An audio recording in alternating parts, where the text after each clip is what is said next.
Welcome back, everyone. Welcome back to another episode of Cardboard Hands. We are back again with episode 26 here. Pretty crazy. We're just rolling along with these episodes, and I'm back again with my co-host. Who is he today? Yuji Itadori. I'm glad to see that.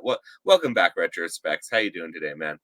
Good, man. Just hyped on Jujutsu Kaisen lately. I think we both are.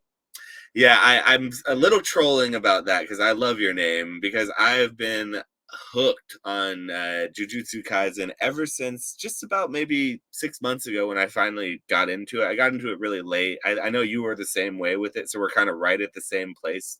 But it's one of my favorite new animes. It's so good. Like it's got everything going for it. It's got like a cool story that's got like a really interesting, weird sort of dynamic going with the characters and like what's going on in the background. It seems like it has a really rich world built, but it also has like amazing animation in a lot of ways, and this super aesthetic, and like the music's good. It's just it shows what you can do with a good story and good animation studio and everything. That being said, though, they've been being worked to their bone, though, right? Real quick. Spoiler. So if you're not caught up, fast forward past the next like minute or two. But the fight scene with Sukuna and the volcano head dude, the art on that, like just the visuals on that, like there's this one part where he like punches him through a building and he's like running after him as the dude's flying, and like the art, it like the art style changes throughout the fight, and the it's colors are crazy. good, dude. Yeah, so good. And in the beginning of that whole series, like there's like a whole series of scenes where you're not really being shown anything of the story, but it's just like flashing by like nature and like food that they're eating, and it's like the most aesthetic, most pleasing things you could possibly see on screen. So like it's pretty funny, but that show's great. And everyone, if you're not watching it, you got to be watching it. But other than Jujutsu Kaisen, though, what else is new with you? Here, let's put up the banner. Here, how you doing? What's new? I mean, I got like 2 weeks left of school, so I'm finishing that up, and then under duress, I've been forced into taking a vacation early next year. So we bought our plane tickets the other day and Where are you going? Getting ready for that. We're going to Kauai in March. Ooh, that's a fun one. I'm so glad you chose Kauai. That's like the best island in my opinion. It's great. It is. I'm just like, I'm not in vacation mode right now. So, but like, be, bro, you really. My girlfriend is like, we gotta go, and we have timeshares. So, I pay for like the someone's keeping you honest. I'm glad someone's out there keeping you honest, keeping you having a good time, whether you want to or not. You know, you got to live a little bit. So I'm really glad that that's happening. Yeah, it's probably it's just tough for me right now to like take. There's just so much stuff I want to do and like so much I'm focused on that it's tough for me to enjoy any time away because I'm constantly thinking about like I need to get back to this, I need to do this, and I can't really like enjoy the vacation. But when I was looking at our dates, come to find out like our timeshare has a location in Italy. So like at some point I've been like wanting to go to Italy for a minute. So I might maybe in like the next year or two think about like going to Italy, because the way the timeshare works is like you pay like, you know, yearly fees type deal, and then you get a certain amount of credits, and then you use the credits to book like a week, 2 weeks, wherever you want to go. So like it's free. It's not free, but like you still pay for it, and you have to pay for it. Now I do get how those work and everything, but I've never known anyone who had one though. Yeah, it's way cheaper than if you were to just like book individual vacations. Like it saves you thousands and thousands of dollars. So that's kind of nice. But yeah. What about you? What's been good with you? Man, I speaking of traveling or whatever, I am going to be going to Vegas coming up here soon. Vegas is going to be my next travel show, and that's in the beginning of January on the 9th. And then I'm going down to Pasadena on the 28th and 27th for Wait, you're going to Vegas for a card show?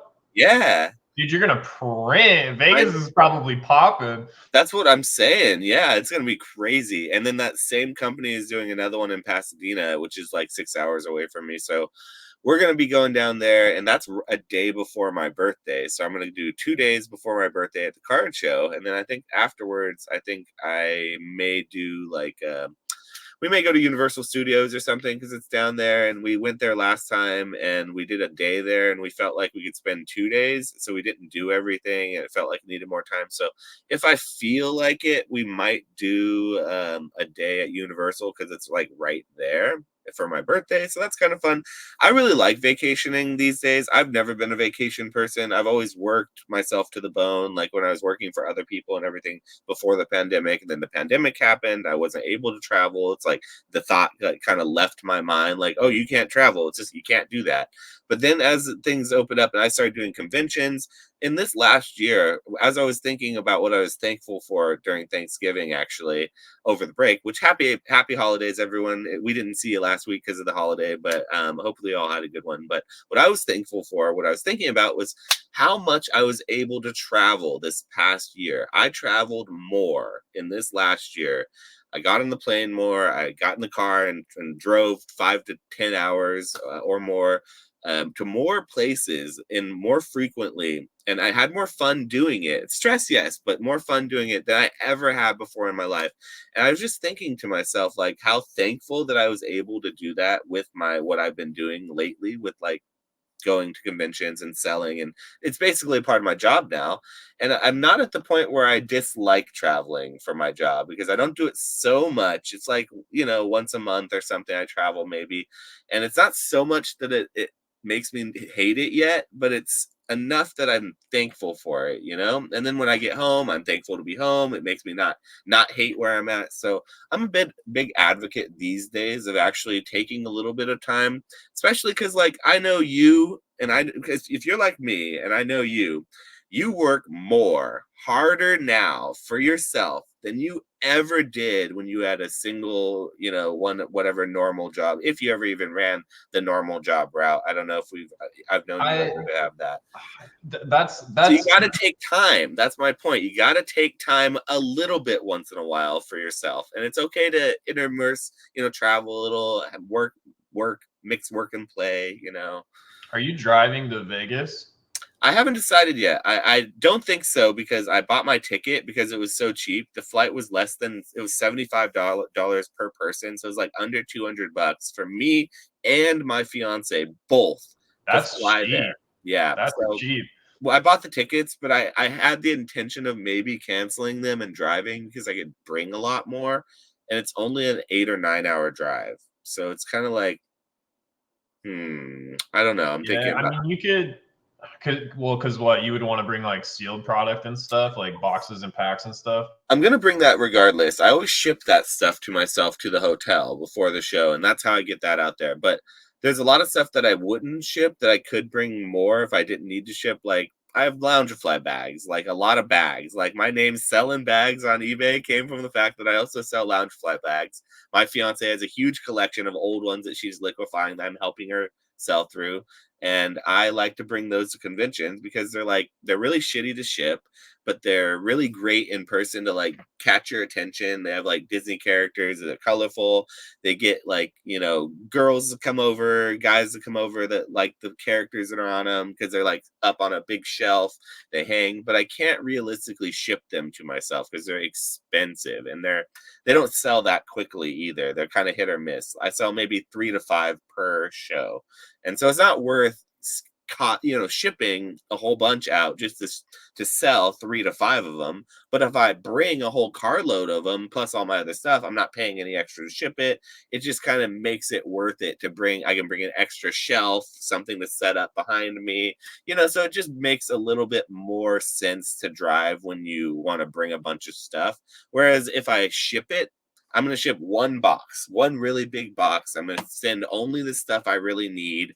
It's mostly going to be slabs and maybe like a couple like bundles and things that are like really small, but I'm not going to realistically have my full spread of things. Okay, yeah, that makes sense. I have like a massive comic, not massive, but like a pretty good size, massive ish comic collection, and I like some of them have value, like some pretty good value for sure. There's like some autos, some like ones that are numbered and things like that. But some of them I know are just like $2 to $5, and shipping is going to be expensive on those. And so I'm like, I need to sell these either in person or at a show. So if they ever had like a Portland or a Seattle Collecticon, I'd probably pull up and have just like those long comic boxes with everything bagged and boarded, so people could just flip through them, so I could get rid of them that way. I don't have a cost, like I'm in them for zero because I got them from my grandpa, so they're like essentially free. But I'm not trying to ship a $5 comic and then charge somebody like $4 or $5 to ship, and then like worry about like packaging it right so that it doesn't get creased or bent or anything like that. So there's just certain things that you have to sell in person, or they have to be worth so much that it makes sense to sell it online. So I totally get you there. Yeah, and there's things like you said, like comics that do really well at those types of things. 'Cause you have to be able to flip through and like actually look at it, and you can't really sell that online very easily. And so I think you do pretty good if you did have like maybe not a whole table worth, but just a couple of boxes that you brought to each one that you did like local shows. Because I've seen those tables with just literally rows and rows of comics, and honestly, I don't know how much work it is and how heavy those things are to lug around and set up, how much the tables cost versus what you could be sitting there for like Pokemon cards and selling. I don't know if it's worth it to actually have a full section of them, but it brings variety. It's the same thing with like the bags. I wouldn't bring a whole section of Loungefly bags and sell them because I'd just leave really disappointed because there wouldn't be enough sales, I would think. But having them there along with all the other stuff, it's really nice to have variety. That's always been my strategy with that kind of stuff. I try to, instead of focusing on one thing, which is traditionally what I would say to do in most business, is like you want to focus on what you're really good with. Do that, do what you're best at, and hone that in.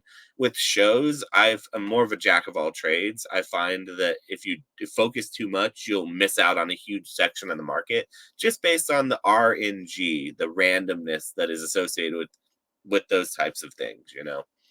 Yeah, I mean it, and I don't know, like with a show, it's kind of like you have this opportunity. It's like, all right, well, I'm going to sell directly in person, and like a lot of the stuff that you might not have listed or whatever, it's like you probably have more wiggle room on it, or you just don't want to deal with it. So if you bring it to a show, someone wants it, you're willing to give like a decent discount, or it's like, okay, well, this is a chance for me to sort of like get this excess stuff out. So if they ever did like a local big show, I'd probably, usually I only get one table, but I'd probably get two tables. I do one table entirely, like two cases just packed full of slabs. And then on another table, I'd probably have, like a binder, maybe some plushies, video games, comics, like a bunch of random other assorted clunkier stuff, maybe some sealed product. I don't really have a lot of it, but I have a little bit. And just, like blow that stuff out, because I can give people $5, $10 off if I don't have to ship it, and like a lot of that stuff you're in for cheap. It just doesn't make sense to sell online between like fees and shipping. So you can give people a good deal. Yeah, and I really wish they would do that, because I haven't really. I mean, I brought a binder to Long Beach, but I haven't been able to bring, because I don't ever do like checked bags. I just do my overhead in my backpack and fit all my clothes and slabs and stuff in that. And that's done fine for me. But in the future, like, if I wanted to bring some clunkier stuff or bigger items, I just, I don't have the room for it. So being able to like drive to a show would be way better. So yeah. Yeah, and then I also feel like I put too much trust in USPS, so don't do what I do and just ship a lot of stuff, because eventually I'm gonna get burned by that. I've heard horror stories of like packages going missing. Luckily, I'm always using priority. I'm always insuring it for the most part, and if I'm using UPS, I'm putting insurance on it because I really don't trust UPS. But there's like there's fail safes that you can take to those types of things, and you always want to consider all that stuff. We always get into talking about this live selling stuff because it's like what I love to do the most. But other than that, I've been doing a ton on TikTok too, though. So like I've been blowing out all my sealed products still. still on TikTok as fast as I can get it. I legitimately can't list stuff because if I list it, it'll start to sell. If I list it, I have to list it really high so that it specifically, if it sells, I'm like, all right, fine. It sold way over market. So I guess I'm not that mad about it. But that's kind of where I'm at with TikTok and selling too. So at this point, I don't even know if I'll be selling a lot of sealed product or stuff in person because like all my slabs will sell in person and stuff, but not my sealed stuff just goes because they take care of shipping, all the deals and stuff that's being offered. I just can't compete even with that in person. So I I've get been why that thinking, person, was like, go buy on my TikTok when they were right in front of them. Like he's like, I can give you a better deal online if you buy from me online. It's like, geez, that's yeah, insane. But I yeah. understand it. I've been thinking about, dude, the more I'm in these like reseller groups and people doing stuff outside of Pokemon. I just watched I think it's on YouTube too, but Daily Refinement did an interview with this guy that moves like 2 million in comics, and he's like primarily on like Whatnot and Facebook Live and stuff like that. And I look at how a lot of these people structure their businesses, whether it's like clothing, comics, collectibles, whatever.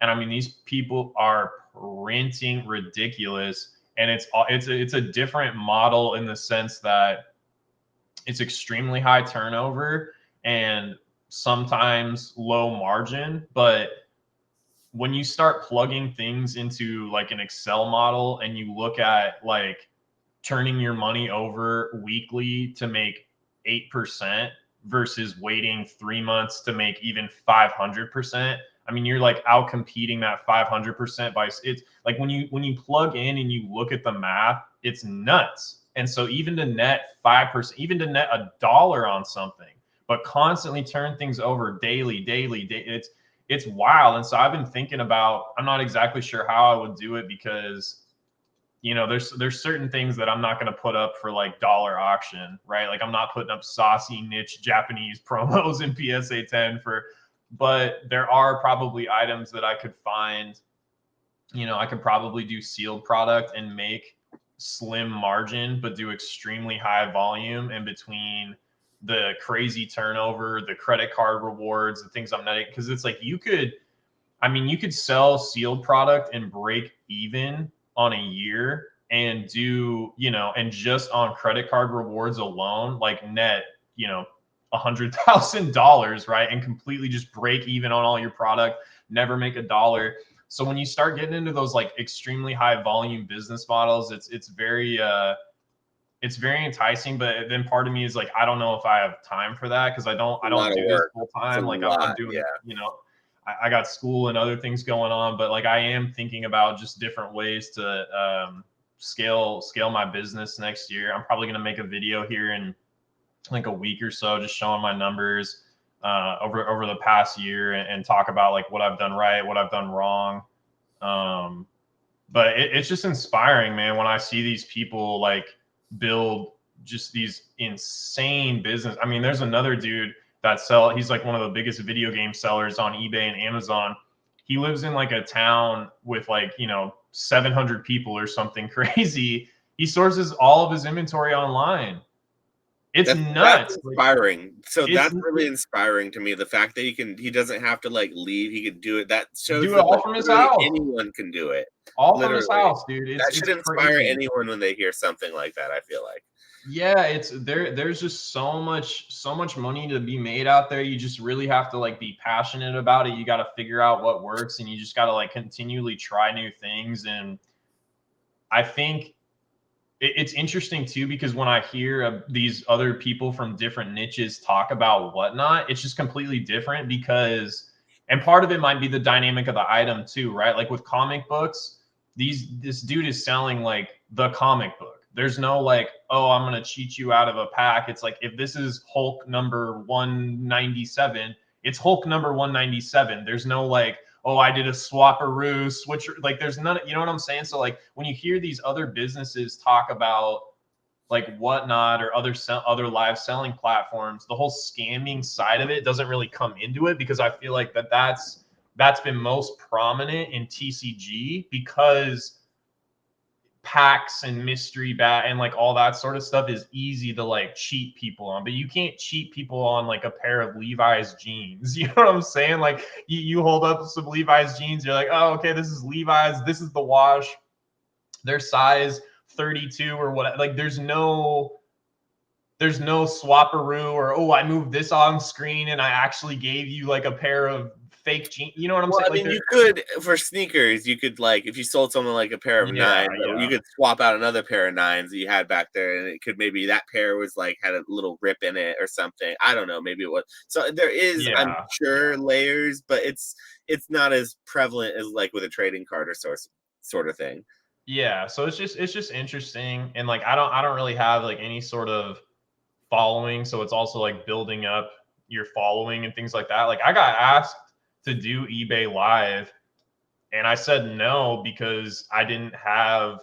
I was like, well, what am I going to sell on eBay Live? Like I don't have distribution, I don't have sealed product. I probably could have bought, you know, a bunch of sealed boxes from Japan and done something like that, but I'm not set up like Nick to where I have so much backlog of single cards.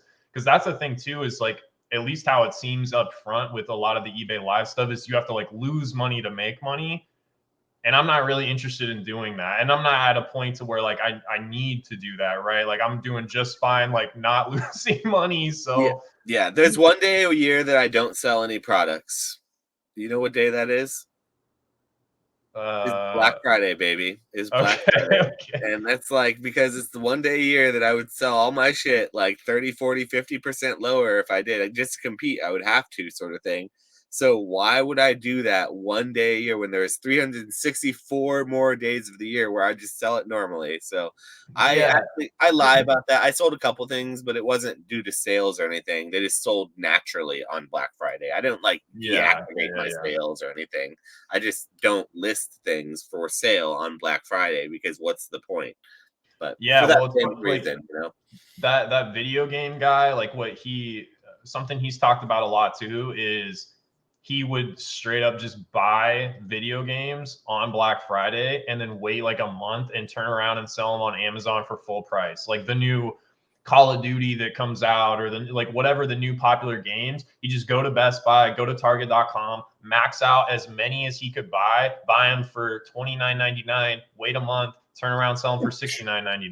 You know what I mean? So like for a lot of people, and I'm sure a lot of people that do like, you know, modern sealed investing, shit like that, like they're probably looking for deals on Black Friday to buy booster box cases for 500, 550. People are clearing. And you should be, as a buyer, you should be buying on Black Friday. I just, as a seller, I don't sell on Black Friday.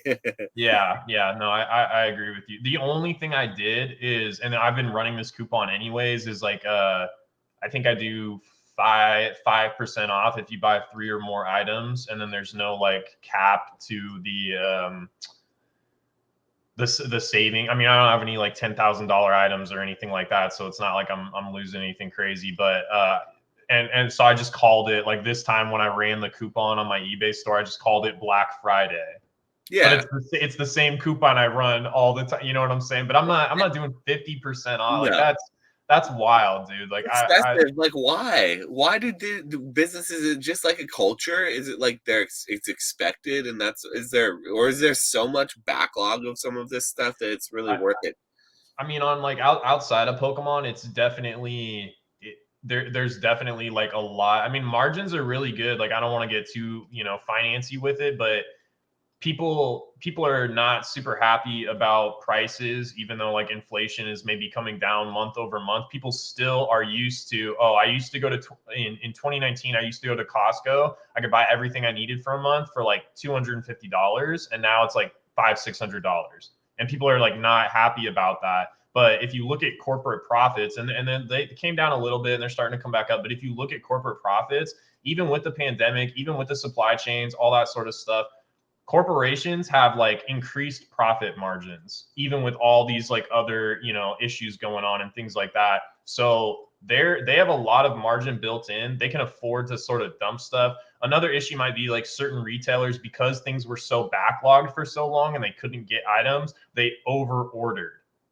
And then when like all this supply came in, but prices came down, consumers weren't, they could like get, especially on like bigger ticket items, like I can't remember if it's like durable or non-durable, but like your like washing machines. If you're Home Depot and you double order washing machines and then prices drop by 30%, like you're boned. People aren't buying washing machines twice a year. You buy a washing machine, you might be set for like 3 to 5 years, maybe even longer, depending on like right. So like as a retailer, you get stuck with an expensive item like that. You got to get that stuff off your books. So yeah, it's interesting to see. But with Pokemon, I think it's just been rough for businesses because even though like people are still buying, like people are interested in the cards, people are interested, the prices for retailers like LGSs or people selling booster boxes online, you're getting wrecked. Like you're getting cooked in almost every set except for like 151. Like you're losing money selling after like fees, and that's good for buyers, right? Like, but like how long can small businesses maybe hold up? I don't know, right? Because if you're buying cases for 575 and selling them for 600 before fees and shipping, like you're getting cooked, like that's There's kind only of so long crazy. you can run that hamster wheel. There's really only so long that can operate. Yeah, and I mean, like the bigger stores can like afford to do it, and especially ones that do so much sales in person, because you can sell a case in person for 580, make $5 on the case or whatever, and still do okay. But like if you're I primarily gotta sell a lot of these mystery bags just to make up the profit for selling one single booster box, at a loss. yeah, and I mean like with a lot of them too, it's like you have to buy a certain amount. So it's like you can't just be like, oh, okay, well, I've been taking losses, I'm gonna wait for the good sets. Like you can't do that. Like you have to keep on buying. Oh, So you stop buying? No, bad. You yeah, gotta keep buying. yeah, because someone's gonna rush in and take that That's not spot. how it is with my distributor. Just to be clear, I'm just being. Yeah, but you have a good I setup. have a different situation, but that's how it is with most of them, though, for sure. Yeah, well, and you don't have to pay freight either because you're picking it all up in person. That's another thing is like people charge like credit card, like I think so, or Hobby charges credit card fees. Credit card fees too, yeah. And I usually will pay PayPal or Venmo or cash if I have cash, so I don't have to pay a PayPal fee either. So I'm really skimming as much as I can off of the top with fees as I possibly can to negate and a lot of people can't do that, and that's the kind of thing you really have to do to be able to make margins on sealed product, to be honest, because it's so slim right now. But then when it gets good, it's good. So yeah, I mean it all adds up. Every like little couple dollars to your couple dollars, like all that stuff adds up, especially when you're doing crazy volume. So I don't know, man. Like I hope stores are doing okay. I hope retailers are doing okay. The consumer's doing fine. Like it's definitely like a collector's market right now. People are, if you want to pick stuff up, you're in a good spot, and people are still interested. It's not like interest in Pokemon is dying or anything, like definitely not that. But prices are down, and that mainly affects retailers, and so it's just a consideration. It's like how many people are going to be the bigger ones. Yeah, like sure they'll survive, they'll do fine. But like maybe the smaller or medium-sized guys, especially the ones that do online only, I sympathize because I imagine it's been a rough year just with how a lot of these sets have been performing out of the gate. But anyways. Yeah, and competition online is always rough. So if you're an online only retailer, sometimes you would think that having that online is a huge strength, but there are times where being online versus being in person and online, or being only in person, is going to be a detriment to you because you just can't sell things for the price you need to, for the margins you need. So we do have some pretty good stuff to talk about this week. Some interesting things happen, and I have a good crossfire to start off with here because we have our returning segment. You all know it. You all love it. It is let's get sound bite here. Sometime in the future, the ultimate challenge. Crossfire. There it is. All right. So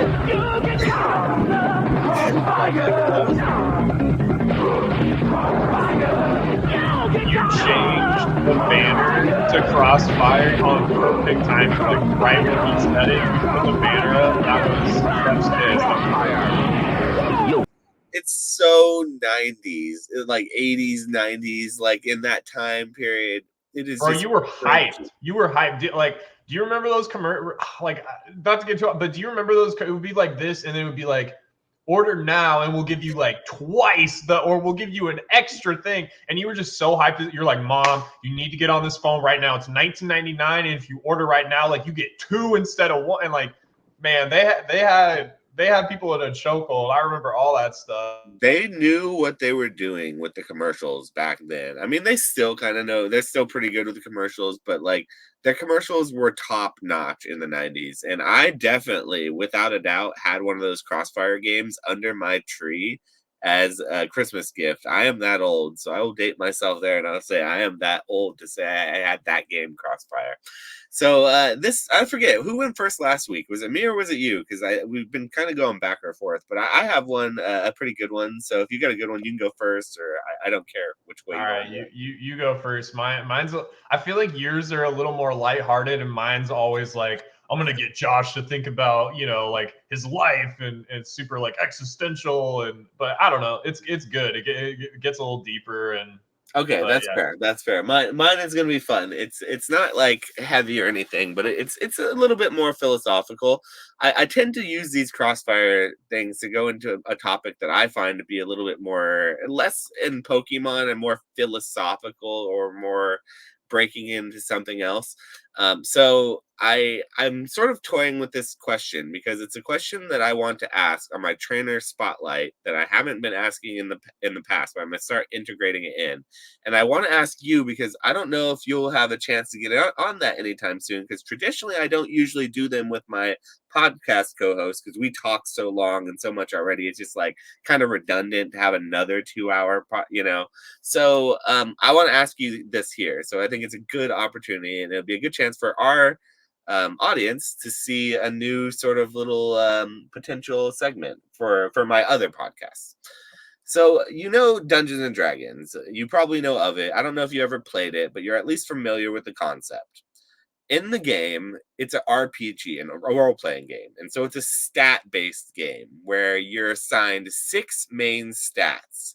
You have strength, dexterity, constitution. Those are like your like physical stats.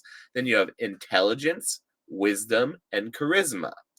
All the stats the entire game are based on those 6 stats there. And when you're making your character, you can place your stats based on what you roll in whatever stat you want, and that's what determines how strong your character is or what traits your character has. My question is this to you. Assuming that all your stats were just average, but you had one high stat to place wherever you wanted in one of those 6 places, where would you place your highest stat at? And why? That's my question, and Like that's if what I I'm gonna could, try. like, am I rating myself, or I'm saying if I could bump one up, No, which so would it's I more bump? realistic. It's like if you were God, or if you were creating your character, your ideal character for life, for real life, the life that not like a fantasy life, not with dragons and stuff, but in today's day and world. But if you could give yourself one stat that was higher than the rest, what is the most important one to you? That's basically the question. Okay, And all wait, the rest are normal. They're just average. Okay, really quick name. Let me write down the stats. It was So, okay, intel. so if you're not familiar, I'll say them again because you're probably not as familiar as someone who's a big geek like me. So, Yeah, I'm gonna write them down. strength, constitution, think that's like your health, like your fortitude, like your well-being, kind of like how easily you get sick, your immune system, that's constitution. Dexterity, that's like your agile, your balance, your how quick you are, how good you are with your hands, like those types of things, how good you are at sports and stuff. Strength is obviously what strength is. That's just like strength and like how strong you are. Intelligence, wisdom.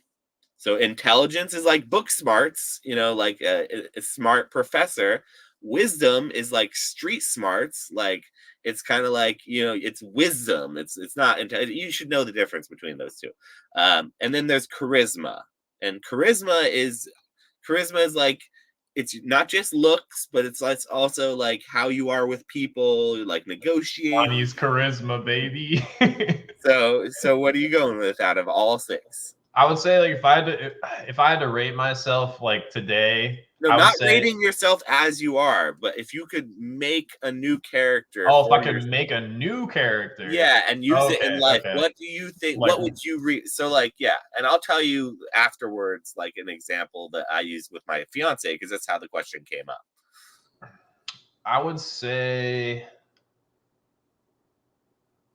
dexterity, because a lot of the time, like, I can take a while, or I don't, to adapt to change, or I don't like change. Like, I'll get, once I like push myself past the line and I'm like, okay, I'm doing whatever now, that like push myself out of my comfort zone, I feel like I can do decent.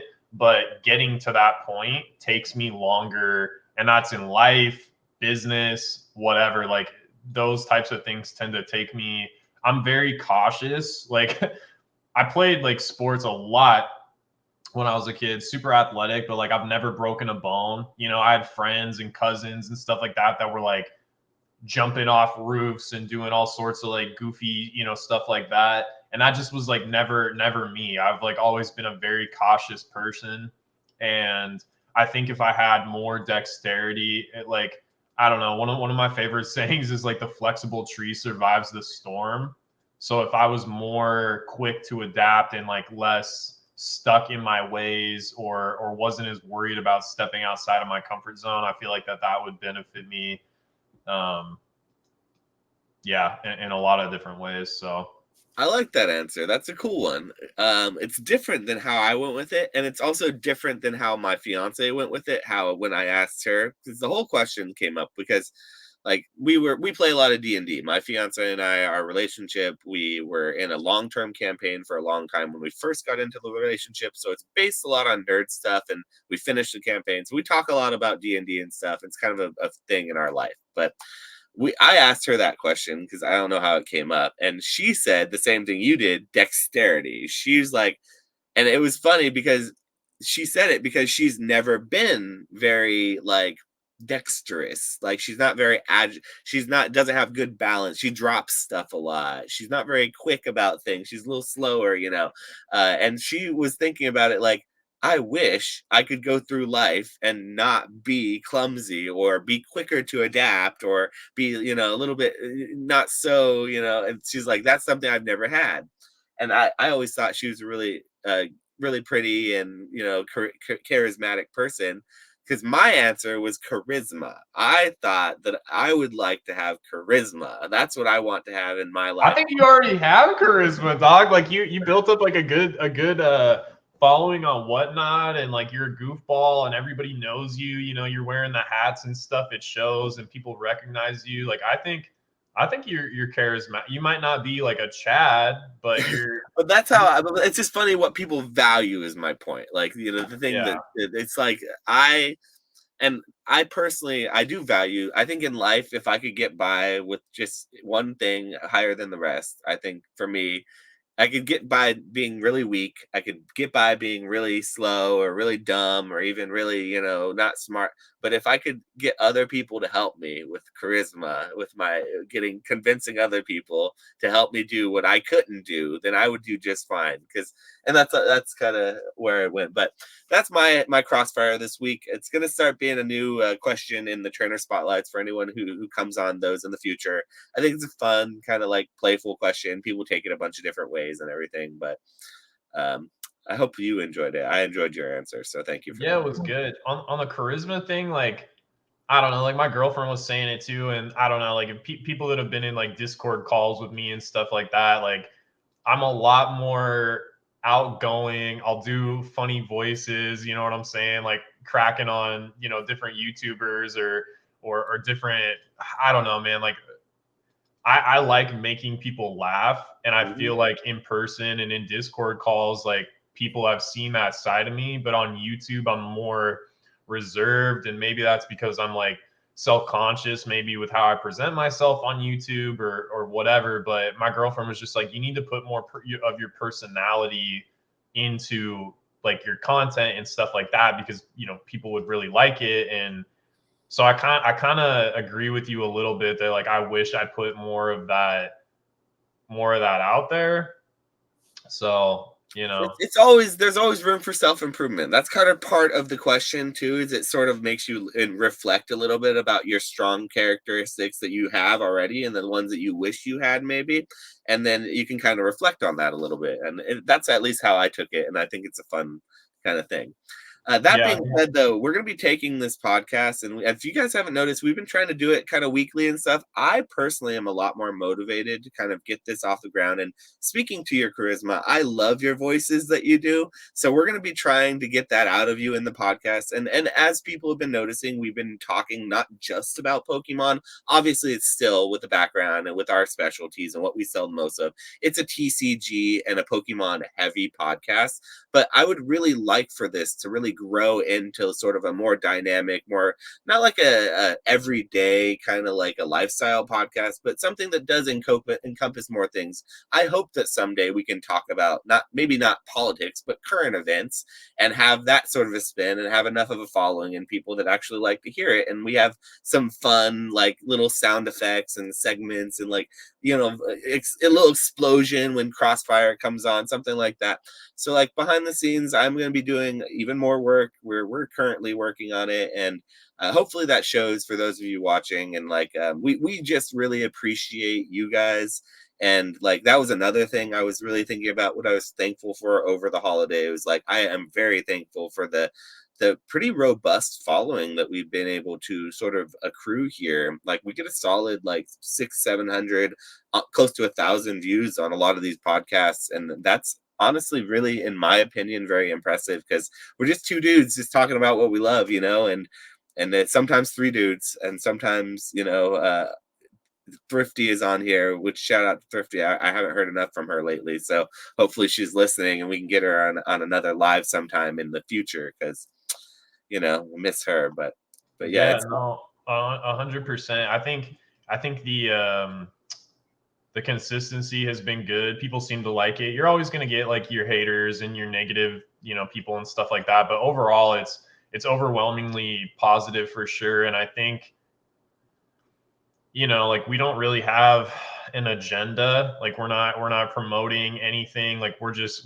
trying to have fun and be honest. Sometimes we're right on things, sometimes we're wrong. But overall, it's just like, I hope people find this entertaining. They seem to. And I think that like with Pokemon, a lot of stuff gets talked to death or has been talked to death over the past 2 years because, you know, especially over the shutdowns and everything, like that was what people were consuming, was they were trying to like front load as much information as possible in such a short period of time. So there's no shortage of 2-hour, 3-hour, 4-hour lives talking about every single topic you could possibly talk about.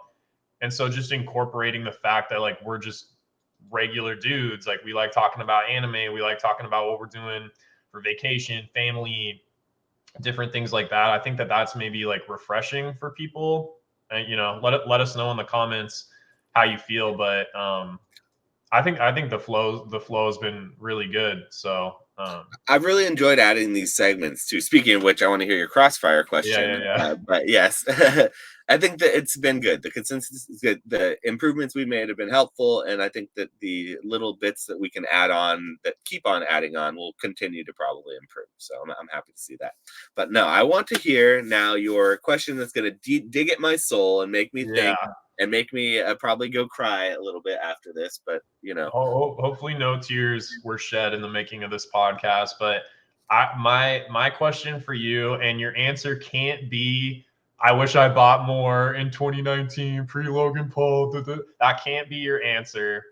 What is your biggest regret over the past, like, I guess 2-3 years now, like in the hobby? It could be like as a business, it could be investor, flipper, speculator, whatever. Like, what is your biggest it's not good to dwell on the past. I guess we should like preface with that. But what is like the one thing, and maybe like what did you learn from that to not repeat that mistake moving forward? Like, what is the one thing that you're like, man, I really like screwed up on that one. I'll never do X again because that really stung for me. It's two things that go hand in hand, and the audience is actually going to be there are going to be two sets of people who listen to this answer, and you're going to have two different types of people who are watching. There's going to be the types that are going to laugh and say, I gotcha, I gotcha.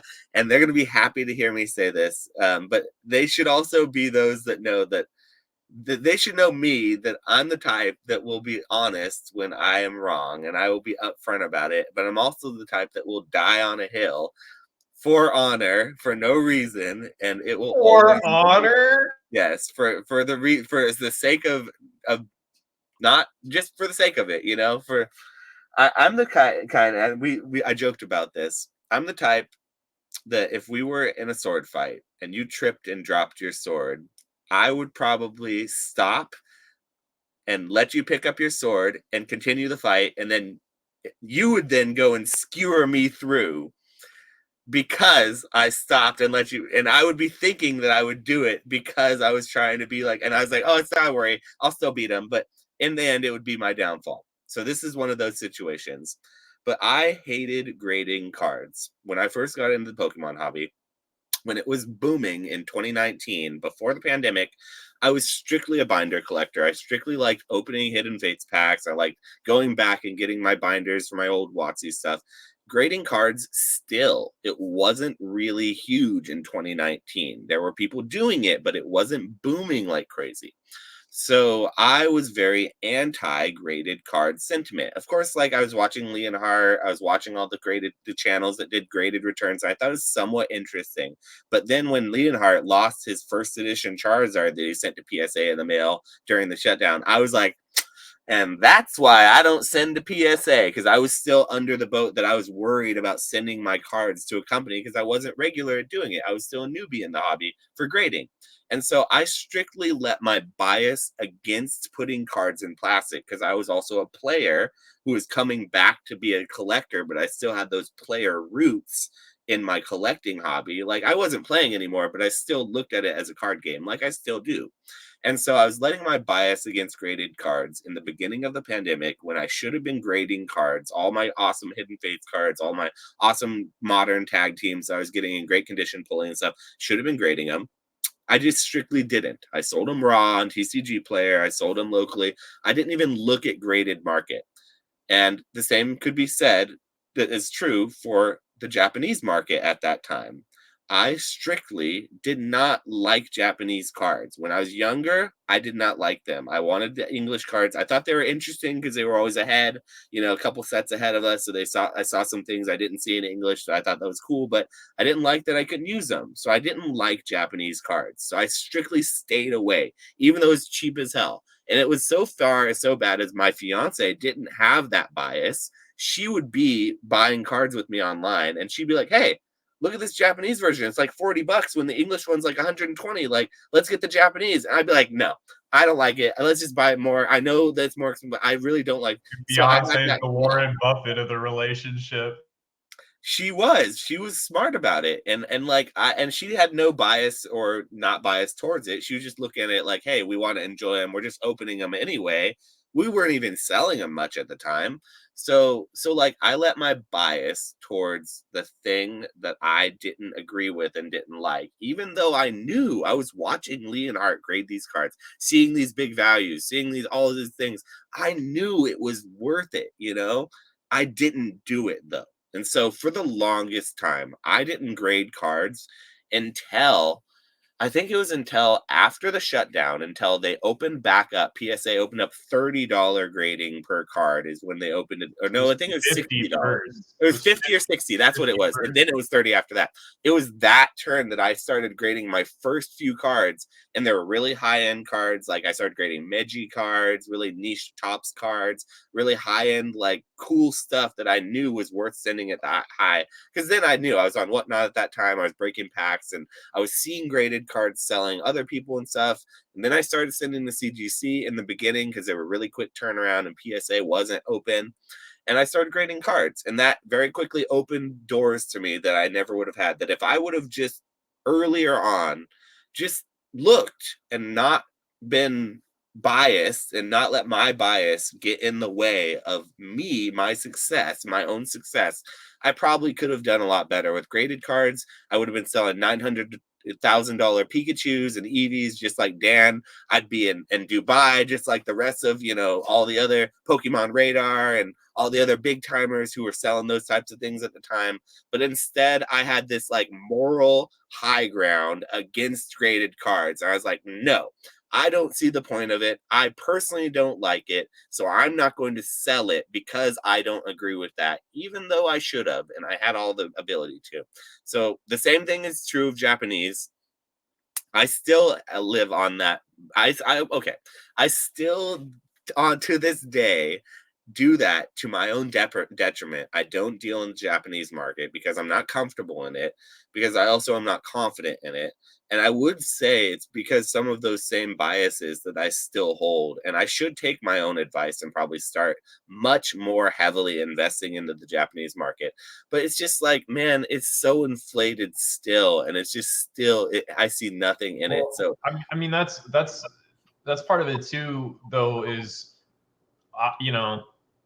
if you don't feel confident in something, you shouldn't like force yourself to operate in it just because everybody else is doing it. So like, what I will say though is like, I think that you're very, very self-aware, and it's very big of you to like say all that, because I think that those would probably be people's biggest criticisms of you, is yeah. that like you're stubborn or something. So the fact that like you know it and you're aware of it and you're like, hey, like I lost money, I've tried to make changes since then. I think that that's pretty huge. But yeah, I mean, like I hear a lot of people saying the same thing, and like to me, as like I prefer Japanese, but like if it makes money, I don't really care what it is. I don't care what, like it could be Korean, Chinese, English, whatever. Like if I pick up a card, there's margin. I don't care what language it is.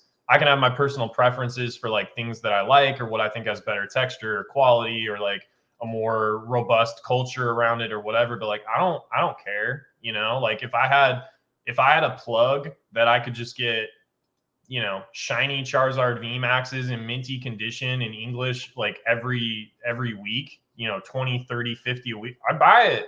I don't care what language it is. Like it doesn't it doesn't matter to me.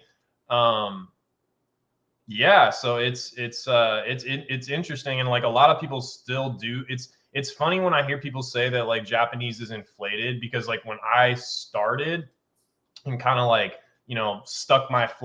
planted my flag in Japanese, it was the unpopular thing to do. Like Yes. it was very unpopular, and like a lot of the people that I was like talking to or hanging around still weren't even like fully sold on Japanese. They wanted like the English versions of cards because that's what they grew up with and things like that. And it took people a while, but like I was like full, like once I started like really doing it maybe as a business, like I was just like full Japanese from the get. And a lot of it was, it seemed severely undervalued. Like it It seems always so. was. It always was. It's a different Yeah. story now, but yeah, But definitely. what's funny is like it's always been the most expensive on the high end. Like the biggest cards in the hobby have Yeah, always been Japanese. That's never true. changed. It's That's true. always been that way from the beginning. Mhm. And but then you look at like a lot of these set cards and these like exclusive promos and things like that. Like I remember one of the things that was huge to me was I was really into E series for a while, and I looked at the pops on E series in Japanese versus English and the price differences, and was just like blown away. I was picking up PSA 10s of like good Pokemon in E series for like $80. Mhm. And I was like, this is ridiculous. Like $80 for an E series PSA 10, and like a lot of those cards shot up to like $150, $250. And now some of them are back down if it's like a less popular Pokemon. But like when I first got in, it was like, yo, this stuff seems cheap. This stuff seems way too cheap. And it's really cool. And I really like it. But it wasn't the popular thing to do. So it's funny. I'm not saying this about you at all, but like like a lot of people will just say like, oh, Japanese is shill, they're pumped. And it's like, I don't see it that way at all. Like I saw it as like so undervalued. And then people finally like came around to realizing like, oh snap, like this stuff's actually really cool. And in a lot of cases, like this stuff is exclusive, or these cards have better texturing, better quality, better foiling than the English counterparts, and I can get them for cheaper. And I'm a collector. I don't care. Like, I just want the best quality card. And in a lot of cases, that was just Japanese. And so people are like, oh, it's like, it's not organic demand and all that stuff. It's like, it's also the original language. Big and like, it's also the OG original language, which is something to be said. Like, even I can't deny that fact about it. Like, so yeah. Yeah, I mean, it just, I don't know. Like, it's always it's been got tons going for it. Yeah. So anyways, we don't have to beat a dead horse, but yeah. No, but I mean, it is one of those things. Like, I specifically remember back in the day, like when we first started, before we started the podcast, or before you were like a main part of the podcast, because you came on, I think 6 or 7 episodes in. And so, like, I remember talking to you in Discord a lot, like a whole lot about Japanese. And you were one of the probably 3 to 5 people that were actually into Japanese at the time. And you and I would actually not get into it, but we would kind of butt heads about, like, I would be like, yes, there's a reason why it's cheap, and the reason why, and then you'd be like, no, it's under. And I think you were right in the term of, like, you or I in that time frame. You were right in that regard, and I still believe that played out because you were right the way that it probably should have. I think it overinflated, like everyone would probably say, but now it's readjusted to what it is. And I think that sometimes things just move and they don't go back down. And I'll probably have that price memory against Japanese and that sort of bias against it that will sort of limit me. But yeah, it's one of those things. I appreciate your question. I think it's good. I only cry a couple of hours tonight, but that's not, any more than normal. So really quick, so one of the things too on like Japanese sealed specifically, because that's one of the things that's seen like such crazy, price appreciation. If you look at like in Japanese, they have a few peripheral products per set that comes out, but in English, we blow it out. They overproduce the booster boxes. Then there's blisters. There's 3-pack blisters. There's single sleeved blisters. There's Electrode EX boxes with 4 packs in them. Some stupid jumbo card that they don't do that in Japanese, which is why the boxes go crazy, because there's a lot of people worldwide that want them. They're only producing them relative to what Japanese demand is when all these other countries want them. And there's not 75 other different peripheral products that you can go get packs out of. They just don't do that. So that's part of the reason why a lot of these Japanese like, how many Crown Zenith products are there versus like how many I can only think of 1 or 2 peripheral V-Star Universe products. It's just completely different dynamic. Like, they overproduce in English, which is why it takes longer for things to move. In Japanese, like, it gets eaten up and then it's gone. That's just kind of how it works. And like, I was ripping back before I started like flipping and stuff. Like, I was ripping Japanese booster boxes because they were cheap. Mm-hmm. They were cheap. I was buying boxes for like $40-$50 just to have fun. And looking back, I'm like, I was an idiot. Like, I should have kept this stuff sealed, because a lot of those boxes I was buying for $40 are like, yeah, dude, they're like $200, $300 now. I remember ripping Double Blaze for like $65-$70. Yeah, Tag Bolt, like $40. Each one of them was $40 off of Amazon. I could have got them cheaper if I went on Buy, but I did Amazon because I'm lazy. That's what I'm saying, man. Like, it's nuts. And yeah, I feel like a dummy looking back on it, but I was like, man, like, you can get.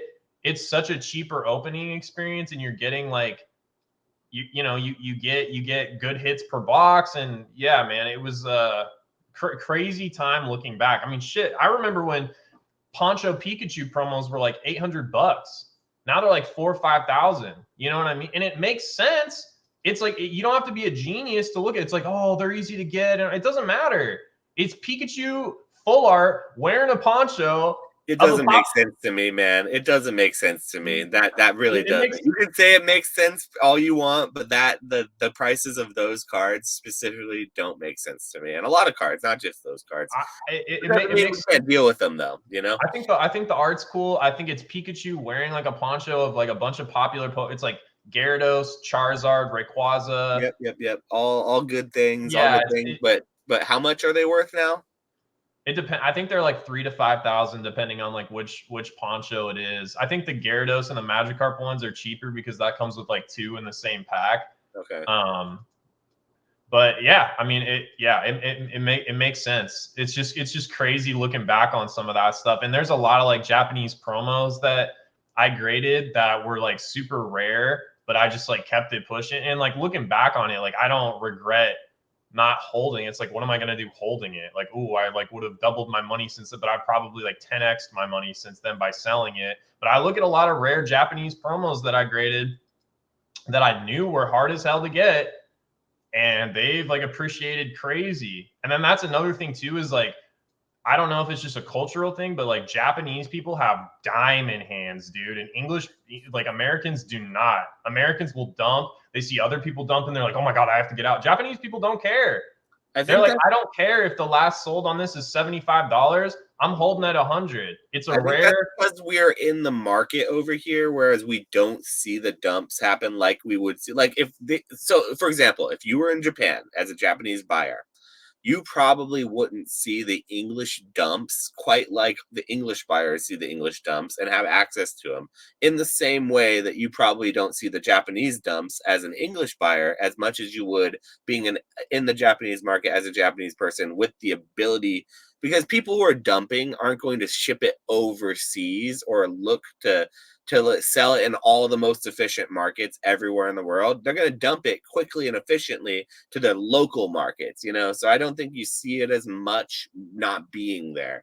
I would agree with you. I would to a certain extent, but I wouldn't say it's exactly 1-to-1, because I think that there is probably a lot of dumping in Japan that we don't see. There's not as much diamond hands. There maybe is, but I don't know if it's more of a percentage than, say, the Americans. I guess a better way of explaining it is raw price versus PSA 10 price. Like Americans are much more sensitive to it. Like if Americans see that the PSA 10 price dropped from $150 to $100, they're going to adjust the price of the raw card down from, $60 to $40 pretty quickly. Whereas Japanese people won't. Like if the card starts out at $500 or like for a long time, or right now, even a perfect example is Umbreon Gold Star from Japanese version of Celebrations. There's no margin to be, there's like, maybe $5-10 margin to be made on that card unless you catch a crazy pickup between raw and PSA 10 prices. Because Japanese people just like, they will not adjust the price of a near mint Umbreon Gold Star. Is that because they won't adjust the price and they have diamond hands, or is it because every single Gold Star Umbreon is a PSA 10 because the print quality is so high, so there's no difference between raw and PSA besides the grading costs? Sometimes you'll see copies that aren't centered selling for maybe like 5 or 10% cheaper, but if it's a near mint copy, they're just like, I don't care. If it like they'll hold it, I think it's like $130 card. Those cards raw are like $85 to $100, I want to say right now. And there's a lot of cases now, like modern, ultra modern comes out as more hits the market, supply increases, prices drop.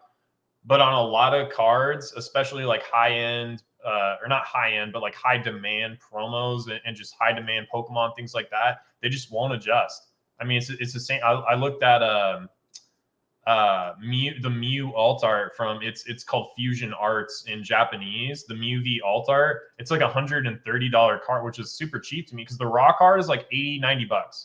There's like no margin to be made after fees and shipping and grading and all that stuff. And like Japanese people will just hold, which is why at a certain point, like once the PSA 10s get eaten up, they gap up big.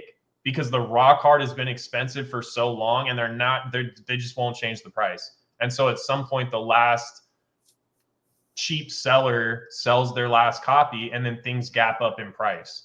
And we've seen that happen with like a lot. I mean, I might make a video on it this week, but like right now is a collector's market for sure. Like you can catch sauce for so cheap in English too, not just Japanese. And I'm talking mid-era, vintage, modern, whatever your steez is. Like if you're a collector, right now is the time to be buying, unless you think everything's just going to tank another 30-40% next year. It's like, dog, if you want to get some good PSA 10s, be patient, wait for auctions. You can get some good cards for dirt cheap. to where the seller is losing money, like buying near mint. Anyways, yeah, sorry for the rant. No, but that's a good segue because we're going to be talking about what's happening right now. And really, what's happening right now is good deals all around the Pokemon community. Not only that, but crazy, crazy leaks and stuff that are coming out from the new shiny EX Treasures set in Japan, which will also translate over to our Paldean Fate set. Now, I know that there is some information going out, apparently, that there's going to be a disconnect from the two sets. I don't know how much of a disconnect there's going to be. There usually is a small disconnect because of like what we were talking about earlier, where English and Japanese, they make so many auxiliary products in English. I know for a fact that the three shiny starter line, the Meowscarada, Skeledirge, and Quaxley line, those will all have their own premium collection, 3 set of shinies. They're going to be taken out of the set and then put into promos for the ultra premiums. Then we're going to get some other baby shinies taken out of the set and put into like 3-pack promos, and then we're going to get other like the full art, couple full arts taken out, but none of the really crazy promos, or none of the crazy hits like the Gardevoir, any of the trainers that are going to be big, the alternate arts, the SIRs.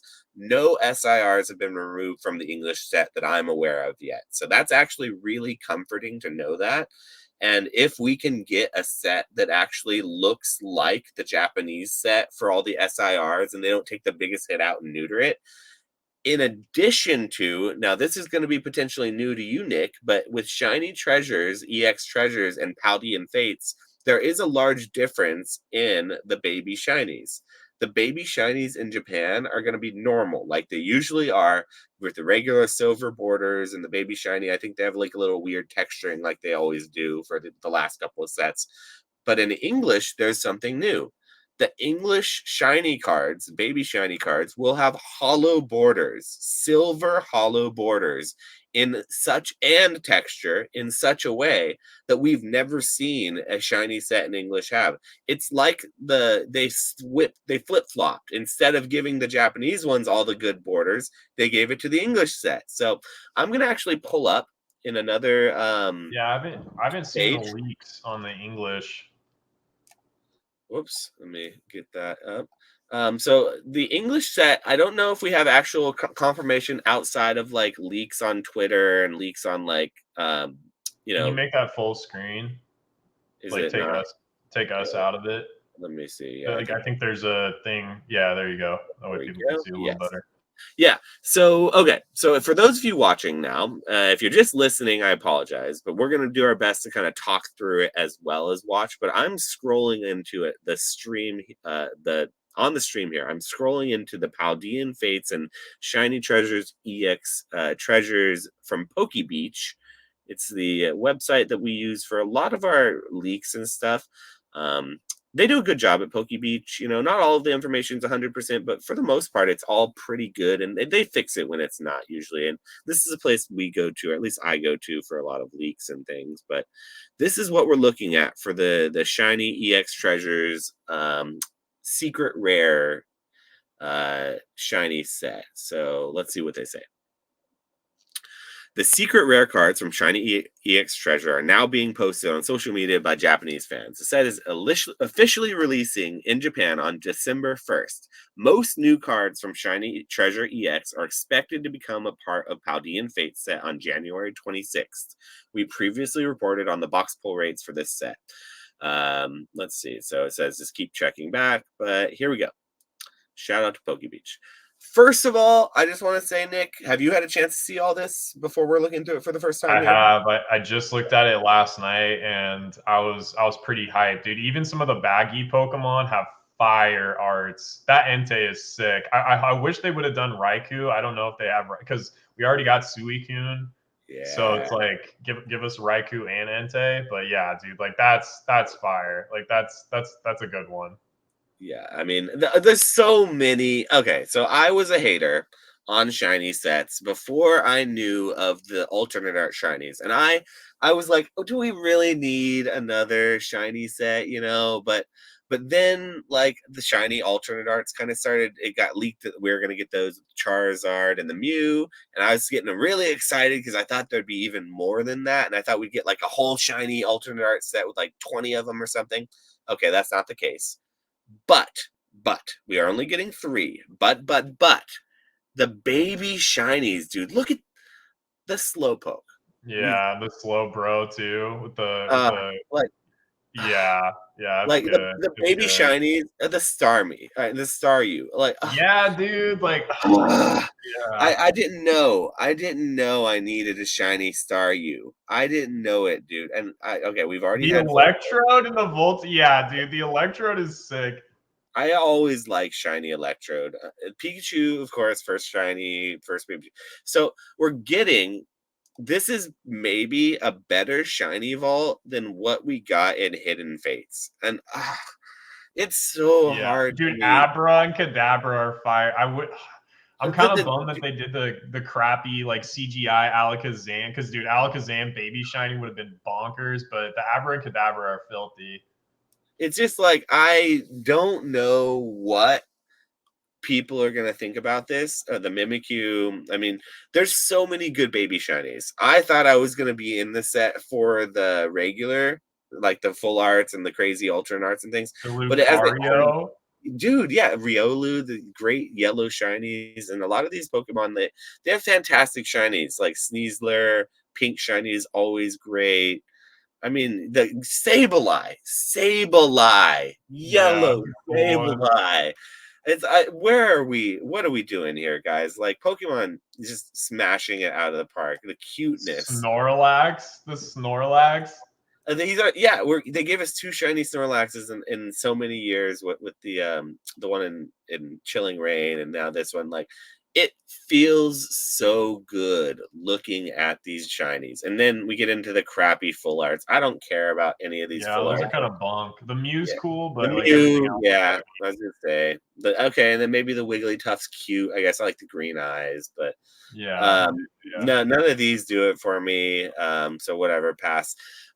These also don't really do it for me Yeah, at those are all. bunk too. The Yeah, Mimikyu probably will do them. Mimikyu's awesome, so I'm glad about that one. But then looking at the trainers, what do you think about these? I think the waifu, the students, it's tough because people are into like the like the friends in Galar, friends in Sinnoh, like all those cards. So maybe the students in Paldea do okay, but like, I'm not.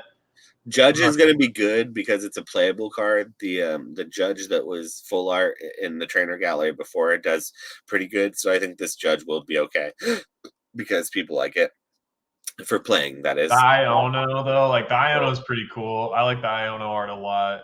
And Now we're getting into here. These are the SIRs. Now these are gonna what I thought was gonna carry the set, and I do think that they're gonna be really chaseable. Specifically, I love the Mew. I absolutely love the Mew. yeah, the Derpy Mew is good. Yeah.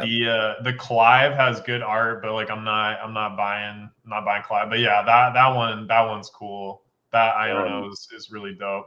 Umbreon with the Penny and the Eevee. So this is a good one. I think Penny's cool. Yeah, like the Eevee backpack or whatever. Yeah, I like it. Then this one's got Sylveon in it. If you didn't see that, That one reminds me of like Cartoon Network.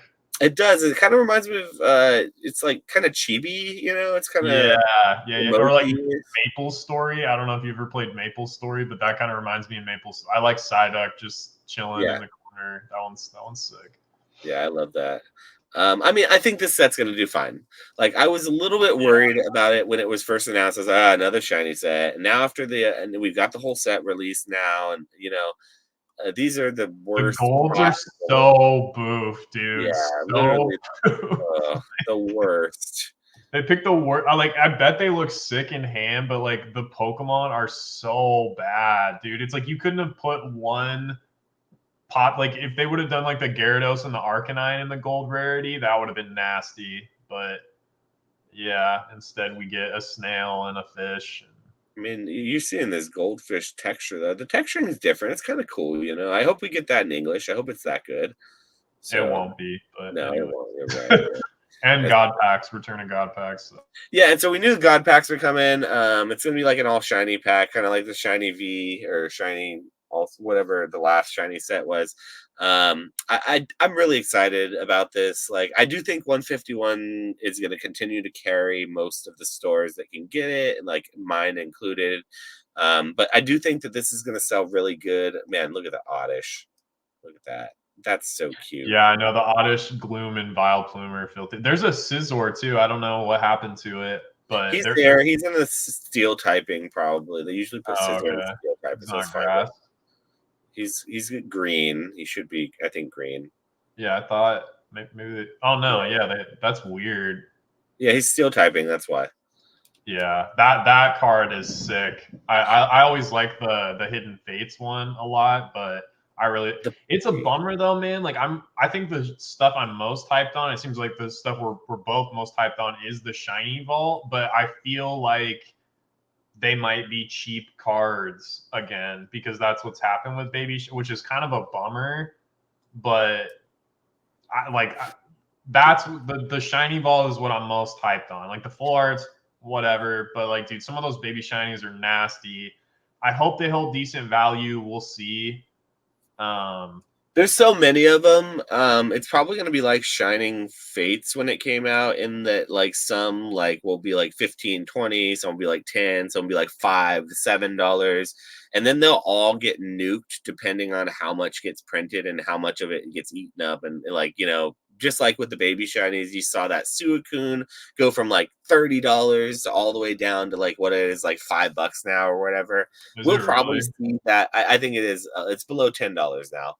I think I could be wrong, but I'm pretty sure it is. But I think that that's what will happen with most of these two. Is besides maybe the big ones like the Pikachu, maybe like, you know, a couple other ones or the playable ones. Like, it's just, I think it's going to be an exciting set for people who like want to open, and I think that's something that has seriously been lacking in the last few like months with the recent Pokemon. Is like, there's been a lot of good art that people are like, they'll admit that, yeah, that's cool, the artworks, but they don't care about it. They don't want to open it. Like, it's not something they just want to like degenerate out and open because they're not players. You know, the players are opening it, but the players buy singles. They're not opening packs. Like, this is going to be a set that's like going to reward pack openers just for the casual pack opener for fun, just for funsies, you know? So I think that it'll be a nice 151 was like that too. So we're getting a little more of that around the holidays, which is good, or right after the holidays. I just hope that like they slow down a little bit, like, because this set is massive. It's almost 400 cards. It's like, I just hope they slow, like, even if they did one less release, like it doesn't even need to be one less set release, but one less like classic collection style product. Because dude, if like this is going to roll over through the holidays and then it's going to come out in English, it's going to be, you know, a specialty set, kind of like Crown Zenith was the beginning of this year. People need time. It's a 400 card set, dude. Like, that's a lot. That's a lot for people. I don't know, man. It's like, y'all are really just, and it's cool, but it's like, give people time to enjoy it maybe a little bit. And then right after that, we're getting another English set that's coming out. And I think it's March. And I think that's going to be set number 5. And set number 5 traditionally is the set where they really kick things into gear with Pokemon. So I think we're probably going to see either the introduction of a new rarity type, or maybe they're going to start soft introducing a new mechanic. Do you think that the raised gold texturing is just that, like, that is the new rarity type, or do you think they're just doing that for the shiny set? No, I think that's just going to be like a shiny set, or maybe for this set, and then a couple other sets, kind of like they did with the gold and black cards at the end of the Sword and Shield era, where it was at first only in one like specialty set, but then they kind of opened it up to the trainer gallery and started putting more popular Pokemon in like the end of each 1 or 2 sets but it only lasted until the end of the end of the Sword and Shield era. So if they start doing, I know we talked about it last time or the time before, but man, if they start doing full art gold stars, good night, dog. Like I'm I'm pulling for that. I'm really hyped for That's that. yes. So that's where my prediction is that they're going to go next is full art gold stars, because it makes sense with the EX era. It makes sense to add that rarity tier. That was the hyper rarity tier back in those days too. You would always get EX cards in your booster box, but you wouldn't always get a gold star. And that's how I think that it's going to be in the coming era when they add that new rarity tier. So I I, think I they're think I was on maybe. Northwood's TCG the other night, and we were talking about something like that. And I think we both said that if they don't add that rarity tier into Pokemon in the next 8 sets, which they have 8 sets to do it in, it will spell the end of the Scarlet and Violet era, basically. But it's there's so much time that it's like it's a given that they're going to do it. I think they're testing the waters too with the shiny vault, because if you look back at Sword and Shield, there was like, and I guess even like the end of Sun and Moon too. Like you look at Shining Legends, the hit cards were half arts. Like the hit cards were like the Shining Lugia, Ho-Oh, Rayquaza, stuff like that. Well, Mew. it was the Shining Legend. It was the Mewtwo. The hit cards were actually the Yeah, yeah, Mewtwo, okay, and the okay, but Rainbow Rare. The Rainbow Rare Mewtwo was higher value than any other card besides the Mewtwo in the set.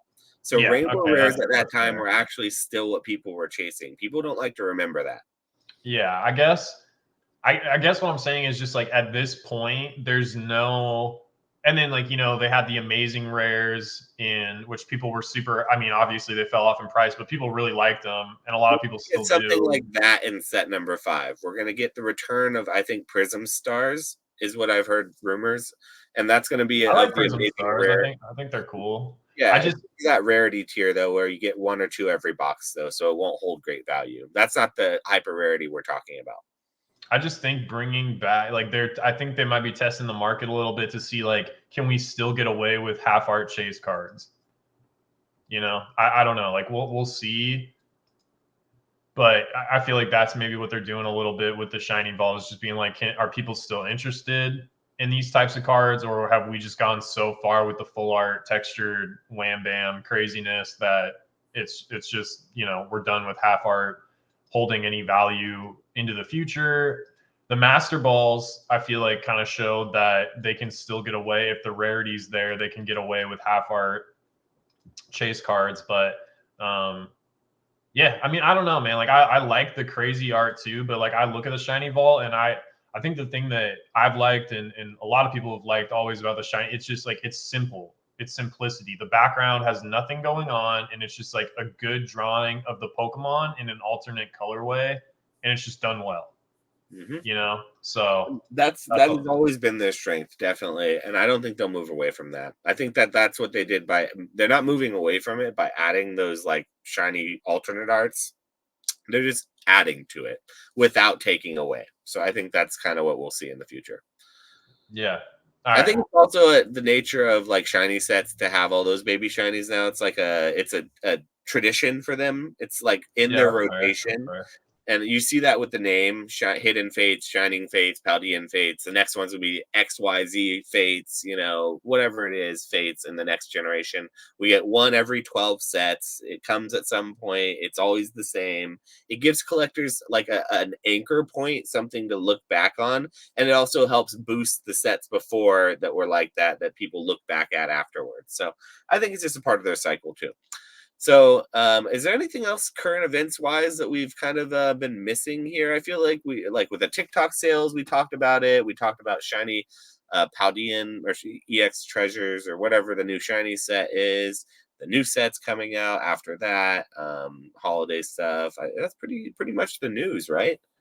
Yeah, I think so. I don't really keep up as much as maybe other people do, but I think those are probably the most prominent talking points right now for sure. Yeah, I do keep up, and that is pretty much it. I mean, there's that, and then a whole bunch of drama that I don't really care about. So we're not even going to talk about Yeah, that. not into that.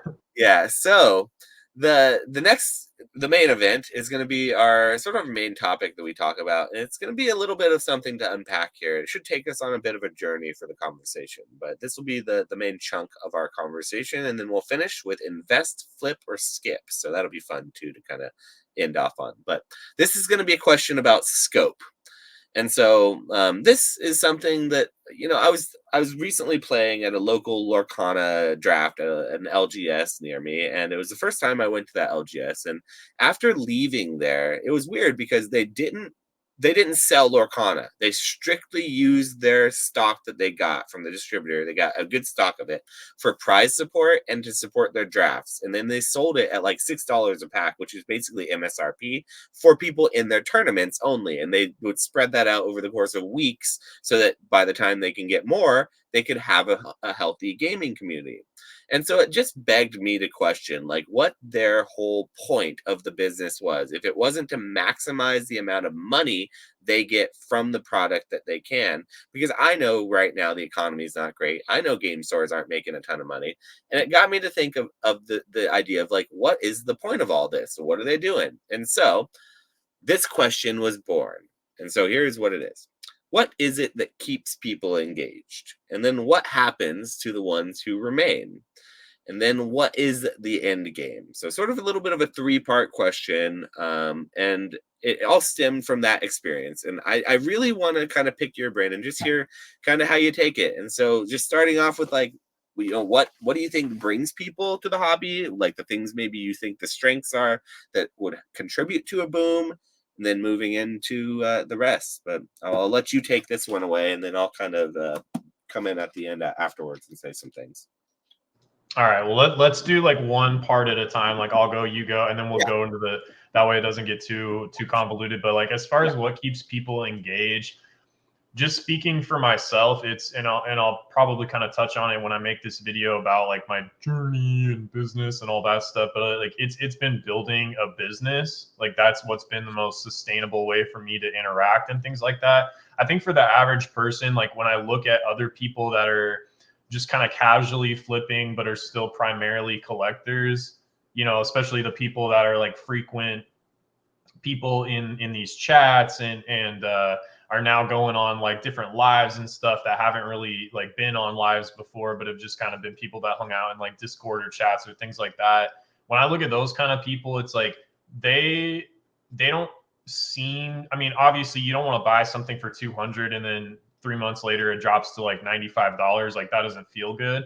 But most of these people just kind of have their goals, and as far as collecting goes, and they don't really care about like the fluctuations as much. And they're smart enough in most cases to make decent buys, or at least like buy at what feels like a decent price, a good value, whatever. But they're just like I don't know, Walrus is a perfect example. I mean, like graded video game liquidity is very concentrated towards, similar to pretty much every other hobby. It's like it's the modern popular Zelda, Mario, Pokemon kind of stuff. But the market is small.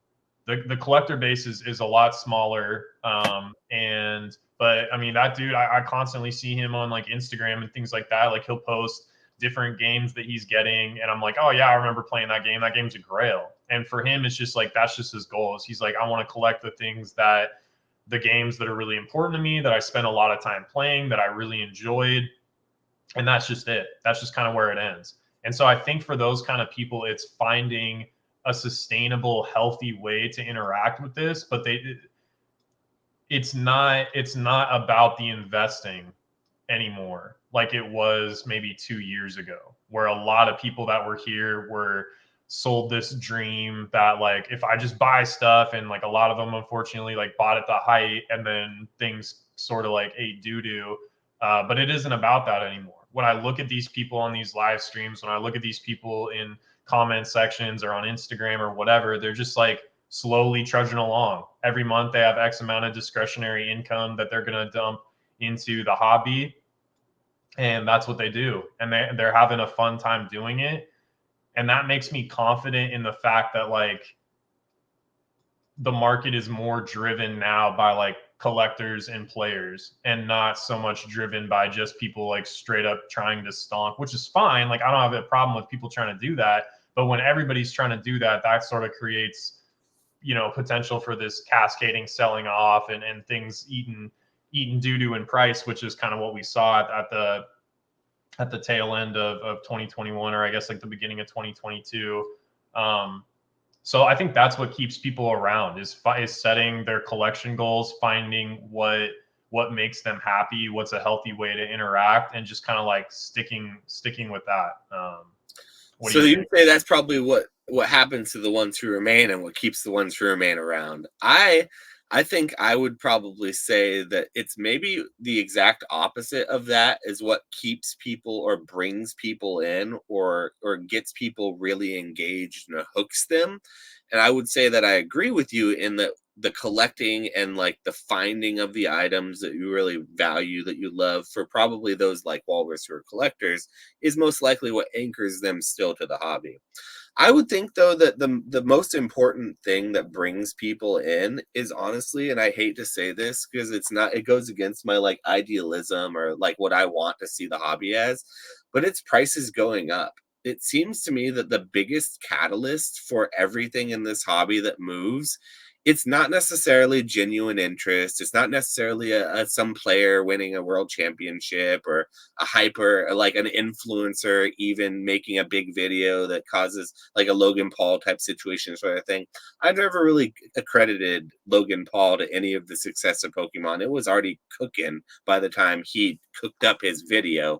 He like reheated the video basically. It was already cooked, a full cooked delicious meal. Pokemon was. Logan Paul saw that, had a bite of it after it was lukewarm, and was like, "Oh, let me heat this shit up again," and microwaved it and gave it back to us Put some steaming hot. microgreens on top and make the Yeah, and presentation he all gave it to nice. us Yeah. hot again, and people were like, "Well, shit, I would have eaten this lukewarm."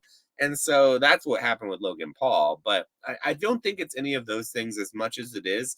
I really think that people, and not just this hobby, but in most things, in capitalism, I think that the thing that binds it and really makes it grow is prices raising at a point that don't make sense to where it gets people talking about it and then when people talk about it and realize that prices are raising, if there's some sort of thing there that makes it make sense, it just fuels the fire and it starts this cycle of what begins a boom and bust But cycle that we see. do you think that what you're talking about that brings in new people, or do you think that that keeps the people that are already here? I think it brings new people. I don't Yeah, think it yeah. does anything for the people who are currently here. So that's why I do think that there's two different distinctions to make. And so Okay. the ones that are left behind, I think that when they engage after this cycle starts, after being brought up, because of prices inevitably, because when prices are going down, even though that's when people should be excited and start being, oh yeah, now's the time. That's when the hype dies off. People move on to other things. So it's just the nature of, I don't think that's not how it should be, but that's how it is. And so, like the ones who stay behind, I do believe that those who actually like the things, like you said, like the collectors who are buying things as they're going down and seeing it not as an investment, but seeing it more as something they don't care about making money on, those are the ones who are probably going to have the best time with it casually and stuff.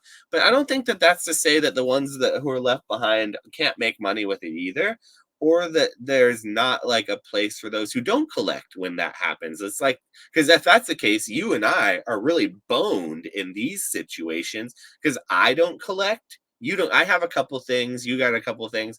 We don't collect though. Like I will go be the first one to say it. Maybe our audience are like, and it's like a gotcha moment. But I don't think that anyone's going to be surprised to hear that neither you nor I are hardcore materialistic collectors. But I think that in times like this, I feel even more engaged than when I was like, I hated it when it was going up. Honestly, it was, even though I was selling and I was positioned well, I was making more money and there was more hype and stuff. The feeling of uncertainty of like when it's gonna stop and the feeling of it all going like that and Stressful. it's Stressful. so stressful. I hated it. I really, I make jokes sometimes. I'm like, I wish we were back in 2020. Well, I really don't though. I honestly don't. I feel so much better about it now, even though there are new challenges and things. So like I think it's interesting. And like that brings me to think about that game store that I was at. So they were around before the pandemic. And so they are now around after the pandemic. They went through the boom and the bust. Clearly, their goal before the pandemic probably wasn't to like get in while the getting's good, make a lot of money and get out because it's a boom and bust cycle and they want to be in the boom, and then when it busts they don't want to be there. That wasn't the intention, and it doesn't seem to be their intention. And so if your intention isn't to make a bunch of money, your intention is to be there because you like it, but your intention isn't to go out of business, you still want to make money, like, and that's clearly what's happening with this game store. I think they still make money, and I think they did make it in the pandemic, but they're not in it to maximize the most amount of money. There's got to be something else to it there. And so, like, what's the end game with all this stuff? And okay, I think wait, really quick before we get to the end game, what about what happens? We need to talk about what happens to the ones who remain. So, like, when things go into an unpopular period, which Pokemon is still popular, but like now relative to what happened, you know, in 2021 and things like that, we're in a lower period. But like, what do you think? So talk about like what happens to the people that like ride it out, basically. Yeah. So that's the thing. Like, there's always times, I believe, and this has been the case in the past with this hobby too, where you see these boom and bust cycles. We never boomed as much as we did this time, and we didn't bust as much as we have busted other times either. I don't think there's still more people in the hobby.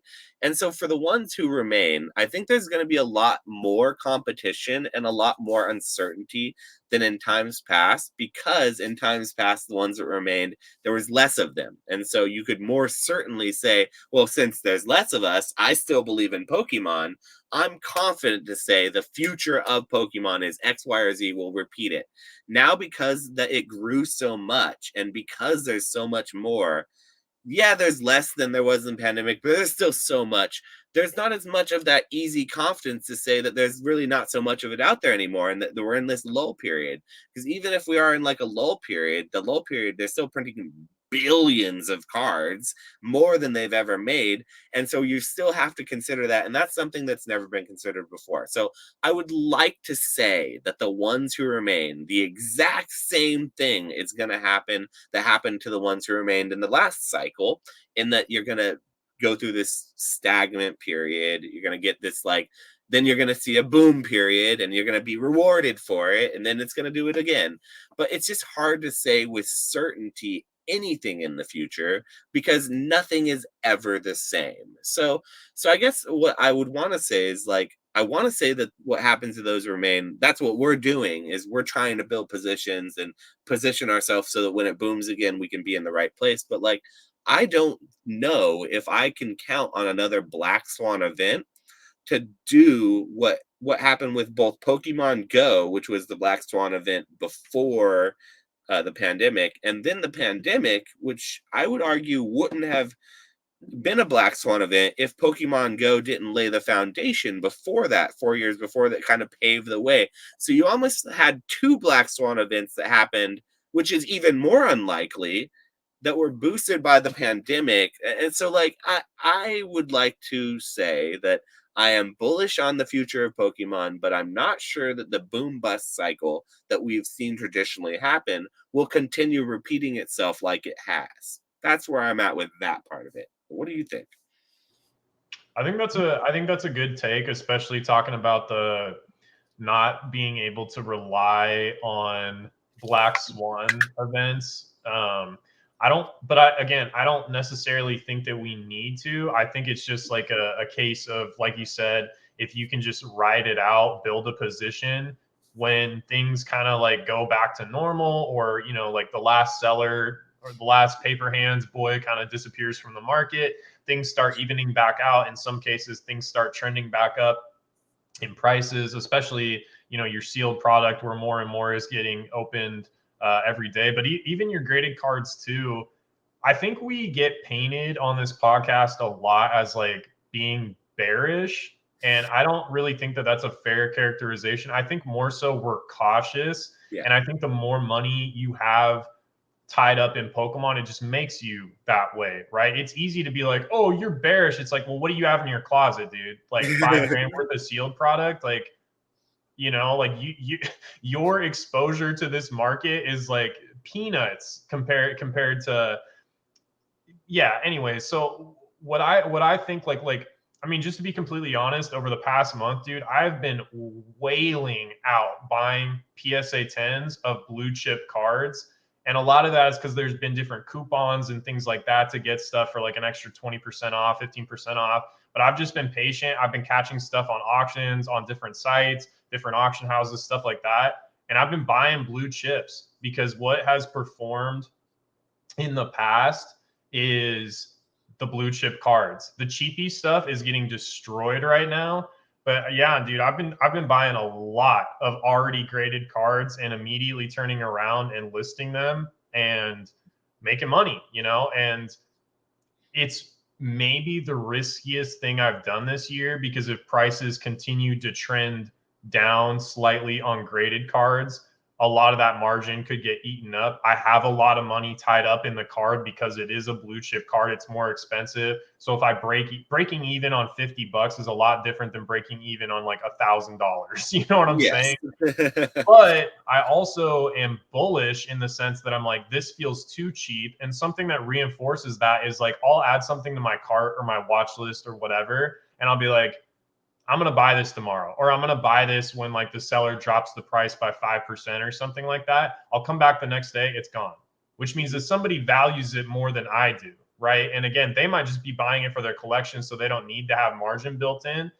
But regardless, demand is there. People want those cards. And there is a floor on a lot of this nicer stuff to where people are like, maybe I'm a little bit broke for the holidays. Maybe I have to pay taxes. You know, I have to worry about taxes next year, so I need to be saving for that. Maybe my student loans are coming back. So there's all these different economic factors that could be taken a little bit out of people's bank accounts or discretionary funds. But bottom line, people are still jacked on Pokemon. They still want this stuff. They genuinely want this stuff. And that to me makes me bullish. And so I'm willing to take these risks as a business, because I'm looking at it and I'm just like, this is too cheap. I'm going to buy it. I'm just going to buy it and I'm going to see what happens. And like, so far I've been seeing success, and I've been going like maybe a little like crazier with it than I initially anticipated. But I've just been seeing so many good deals, and I'm like, I'm not going to pass this stuff up, because if things do even back out, like you're in a position to win. And if you hold out, you just traditionally, like you do well, right? Like obviously you need to have margin built in for a buffer, and you need to operate safely and not like over leverage yourself and all that sort of stuff. But Pokemon is not going anywhere. Prices might be going down on sealed product, graded premiums might be going down on a lot of cards, but Pokemon interest is not going anywhere, at least in the short term. And so I feel like if you can just kind of like detach yourself from all of the noise and make the best decisions you can, and be confident in what you do know and in your experience, that's all you can really do.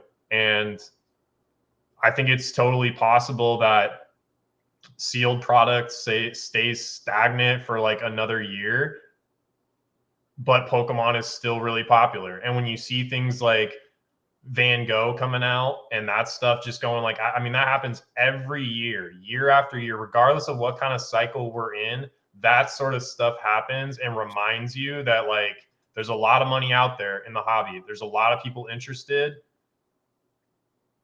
And it's tough too, because it's like, it is risky. As a business, it's like you put a bunch of money into something and then things go stale. It's like, oof, you know, you might have a tough time getting out of some of that product, and you might lose some money, and that's not great for you. But if you insulate yourself as a business, if you're smart with your cash flow, if you're taking money off the table, you can afford to take risk. And with any investing, that's just kind of like, I don't know, like that's just kind of what happened. Like I don't want to get like too financy with it, but like I watch a lot of finance content, and this guy I really like, he was talking about like his sort of like macro thesis, and he was basically talking about like the separation between like, you know, why the rich get richer, why the poor get poorer. And he's like, when you debase currency, right, when you print money, asset prices go up to adjust for the debasement of currency. So the people that can afford to buy and hold assets do well. Poor people can't afford to buy and hold assets. And it's the same thing in Pokemon. Like poor people can't afford to buy and hold. Rudy can buy at 100, then buy at 90, then buy at 80, then buy at 70, he can buy all the way. He can afford to do that, right? But He's like never gonna have pressure to sell. exactly, Yeah. Sell it exactly. above what he paid. Yeah. Exactly. But then once things start moving back, Rudy's making when boxes start retracing up to 75, now they're 85, now they're 95, now they're 125. Like Rudy's making money all the way back up. And I'm not trying to tell people to go out there and just like buy the dip all the way. Like that's not even what I'm saying. But I guess if you're confident in Pokemon, like it's not, in my opinion at least, and I imagine it's not a bad time to be taking a little risk as long as you're insulating yourself, you're being smart with your money. If you're confident, yeah, like I think it's an okay time to be taking a little bit of risk in Pokemon. Especially if you can afford to hold out. Sorry, that was kind of long-winded, but Listen, I just think that we get painted. Yeah, I just think we get painted like a lot is like, oh, they're bearish or they're hyper negative, and it's like, no, that's not true at all. Like we just run businesses and we're cautious. Yeah, like we both make the majority of our income off of Pokemon, so it's like, I don't know about you if it's a majority, but I know the vast majority for me is Pokemon. I know at least some of it's from Pokemon from you. So that being said, you can't be that bearish when you're making majority of your money off of a certain thing. I mean, you can be cautious. No, not at all, and it's Really fun too. Like yeah, I think we both enjoy it too. Like obviously, like we wouldn't be able to do this podcast every week and talk for an hour and a half, 2.5 hours about this stuff if we weren't having a good time. Yeah, and I think it's the I wear the bear hat sometimes, so it's fun to paint me as a bear. And I'm not afraid. You and I are not both afraid to say when we are feeling something, even if it is maybe a little bit of a negative potential view of things. I think most of what our views are, I wouldn't say any of them are negative. I think most of them are more realistic, and I think we try to both see like the both sides of most of the situations. I'm not one to shy away from like an unpopular opinion. I would rather hash it out and discover why it's an unpopular opinion and then be like, make it not uncomfortable so that, I don't like uncomfortable things. So that's why you and I think do so well with hashing these things out, is because we just like to over talk through it, Yeah, but I mean, it's good too. Like me bouncing ideas off you, you bouncing ideas off me. Like it keeps you sharp, and like if you're wrong, it's kind of like to you being self-aware earlier on the Crossfire thing and being like, if I could go back, or not even if I could go back, but like you just recognizing having certain biases limited you from being as successful as you potentially could have been, things like that. It's the same thing with when we talk about sometimes we're going to be right, sometimes we're going to be wrong, but we can look back and talk back and be like, remember 3 weeks when we said this and it turned out to be right? Like maybe in the future we can apply that same sort of thinking, or like maybe we were wrong about something. And so yeah, I think it's healthy, but yeah, I didn't mean to cut you off. What do you're kind of talking about the end game? What were you gonna say about the end game? Well, it's a good point that we don't want to skip the middle part there, but it does beg the question. All this talk about like, what happens, what brings people in, what keeps them here, and then like what happens to the ones who are staying behind. But like it begs the question of like, what is the point of all of it? What's the end game? And that's what really got me thinking about the question to begin with. Is like I was driving away from this game shop. They were going to have another tournament next week, and they could sell all their boxes for $260 a box, but instead they're selling them for like 100 and something, 120 something for $6 a pack, and they're just literally leaving hundreds of dollars on the table. I was thinking, what the hell is the end game for something like that, or for even myself? And you have to realize that like this is a hobby that people interact with because they love.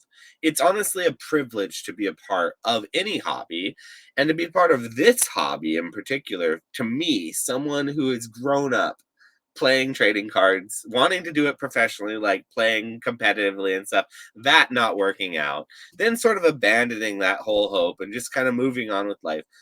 It's very cathartic, I think, to be able to have a business in something that I'm very comfortable in, rather than working in a business that I know I could maybe make more money in. Maybe it was working for someone else. Maybe it's hours that are, maybe it gives better health insurance, whatever it is. But like the ability to be able to do something that you love, I think in today's day and age is so important. And And a lot of time, most people are too risk averse to really ever jump out on a limb and do something like that. So I don't think it's good advice to tell anyone to do anything like that. I don't think anyone should copy what other people are doing or take my advice for like what I did to start a business or anything. But like as far as like what is my end game and like what I see this game store's end game is probably being, it's probably not too far off.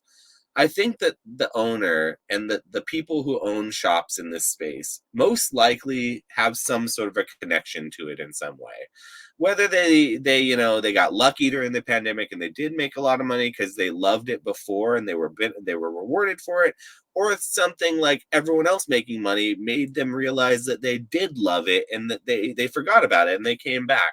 Those are both valid. And I think that like having that scope and understanding that maybe you're not going to get rich, but you could make some money, and there are times where you could be rewarded for it, and maybe you do become rich, but not being rich in general or becoming rich off of the hobby isn't necessarily a healthy end game. But just creating a good community, doing something that you enjoy, that you can be proud of, that you like, that you have feelings about. I think there's something providing for those, your family, if you are able to do so with that and go so far as to do that. I think there is something to be said, like substance to that, even if it is just running a little bit of a hamster wheel. Like, I feel like, I don't know about for you, but in previous careers of mine, besides from like contributing to my 401k, we were just running a hamster wheel for someone else. So it feels good, I think, to be able to engage in something that you enjoy in. And so like I hear a lot about burnout, a lot of shout out to the other Pokemon podcast, the Slabs podcast in the space. They just did an episode about burnout, and I hear that a lot in the space. And I know you talked about it with Jake in one of your lives a little while ago, and it's something that's constantly coming up. And it's important, I think, to talk about, but it's important also to think about this is still something we love. So like I have a hard time getting burnt out on it because I still love it so much, even if it is work. And I think that's what a lot of people feel. So I hope that's how people are feeling, and I would think that's the end game, is just to be able to do something you love and to do it for a long period of time and not have to abandon it, because there's so much in life that can happen. Sorry about ranting a little bit on that one, but no, I liked it. I'm going to take a slightly more capitalist approach to to your analysis of the game store. I think there is elements of what you're talking about as far as building a community, but I think they're taking a bet on building a community because they feel it's running off on the plug, right? Like running off on the plug is like you could either like get fronted some work, run off on the plug, not pay the plug back to make $10,000 now, but you might miss out on $1 million relationship because you soured that, you burnt that bridge, right? And so that's kind of how I look at like what this card store is doing. They see Lorcana is high demand, it's popular, people want it, they can't get it, it's not printed as much as it should be. They're sacrificing making an extra little bit now because in the future they're like, well, if we build out a player base, we have X amount of booster, like we know we can sell these booster boxes for full market price on TCG Player or in store, whatever. We know we can do that. But what happens on the third set and the fourth set and the fifth set where they do catch up to demand? Then how, and margins are no longer 60, 80, 100%. Now margins are 10%. Well, now we've built a community of a ton of players that will buy these cards, that will buy these packs, that will buy the booster boxes, the singles, the decks, the playmats, all that stuff. So like the first one's free situation kind of thing. Like, yeah, like it's on me, and then after that you're hooked. Yeah. Similar, I guess, to like what I'm doing by buying like these like blue chip PSA 10s, thinking, okay, well, I can sell these on the market and there's gonna be demand. It's the same thing with they're taking a risk in the short term, but again, that it goes to the whole like rich versus poor mentality. Like if everything's dropping and you're broke, you're like, oh, I got to get out before it all goes to hell. If you're not worried about that, and like you may be excited when you see things drop, you're like, oh, I can just buy stuff at better and better deals. I'm not in a position to where I need to. It's the same thing with, I imagine, this game store. If they were in a worse financial position, then maybe they would be selling Lorcana for full price. But right now, they're trying to like build a league. And then what does building a league do? Like, as far as I know, it's the same way Pokemon hands out those play packs or whatever. You get more from the company exactly, when you're, so they do benefit.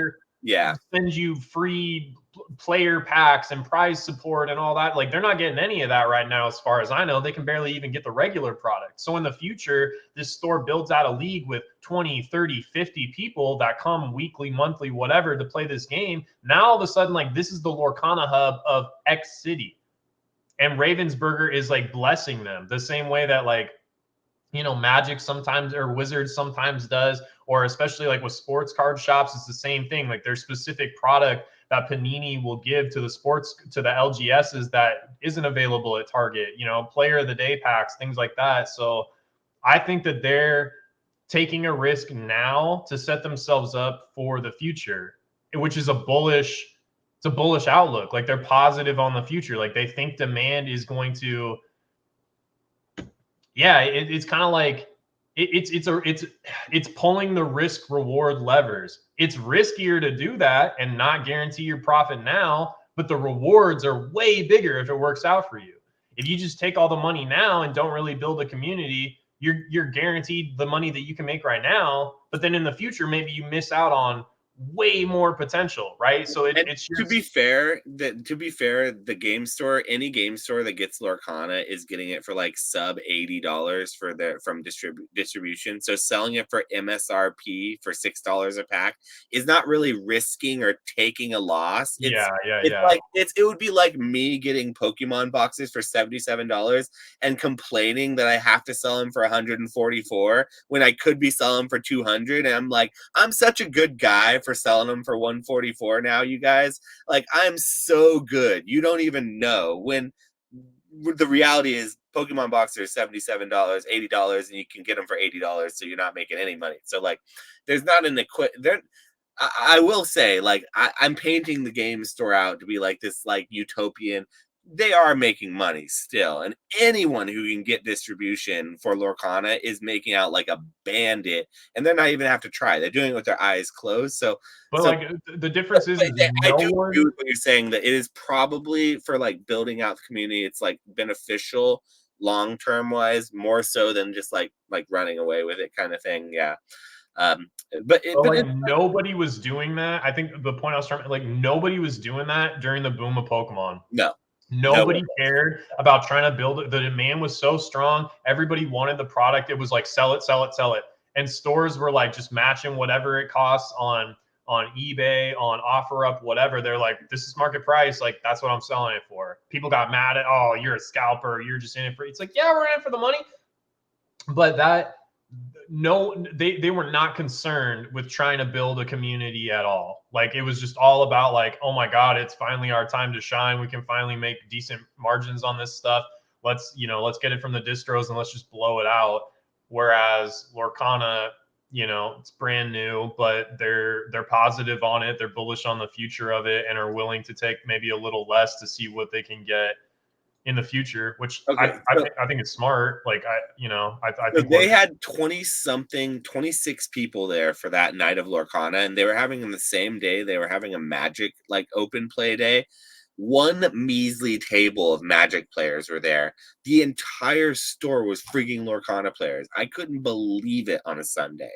It was insane. So I think, yeah, I mean, we've talked about it on podcasts before, but there's just organic demand for that right now. And it's just like, well, and wait till Lorcana. I mean, they're not there yet, but wait till Lorcana starts coming out with specialty sets, like collector's sets. Good night, bro. Good. The first one comes out on December 1st.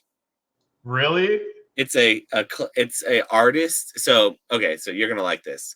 They got famous animators who did like famous movies from famous Disney movies and stuff of the past, like Pixar, and like ones that are still alive. And they had those animators, not their usual animators who do art for the cards for Lorcana, do 6 alternate art cards of popular ones from the first and the second set. and they put them into this exclusive box. It's like $50, and you get 4 booster That's the packs. investment. Yeah, That's the investment right and there. then a sealed pack of all these, and they have signatures on them. The artist signatures are on the alternate art cards. So that comes out tomorrow, by the way. So it already came out 2 weeks ago for like game stores, but it comes out for the rest of the general public tomorrow. So I might snag one of those if I can get. That's crazy, it's dog. called Disney D100 because it's the 100-year anniversary of Disney, and so that's why it's like a 100-year anniversary box. If you see those for retail, buy every single one. Every person watching this podcast, financial advice: if you see any of the Disney 100, the boxes, the silver boxes out there at your local Walmart or Targets tomorrow, buy every single one of them. You can at least double your money on it right now. They're like $100 online. I'm seeing them on. Dang, it's got Stitch. The Stitch is sick, dude. The Elsa's sick. The Maleficent is sick. The Mickey is really cool. Like, it's really nice. I've opened one of them, 2 of them now. I bought a sealed pack of the promos, and then I also got one 2 weeks ago when it came out. I paid way too much for it, but on the secondary market, I want to see it.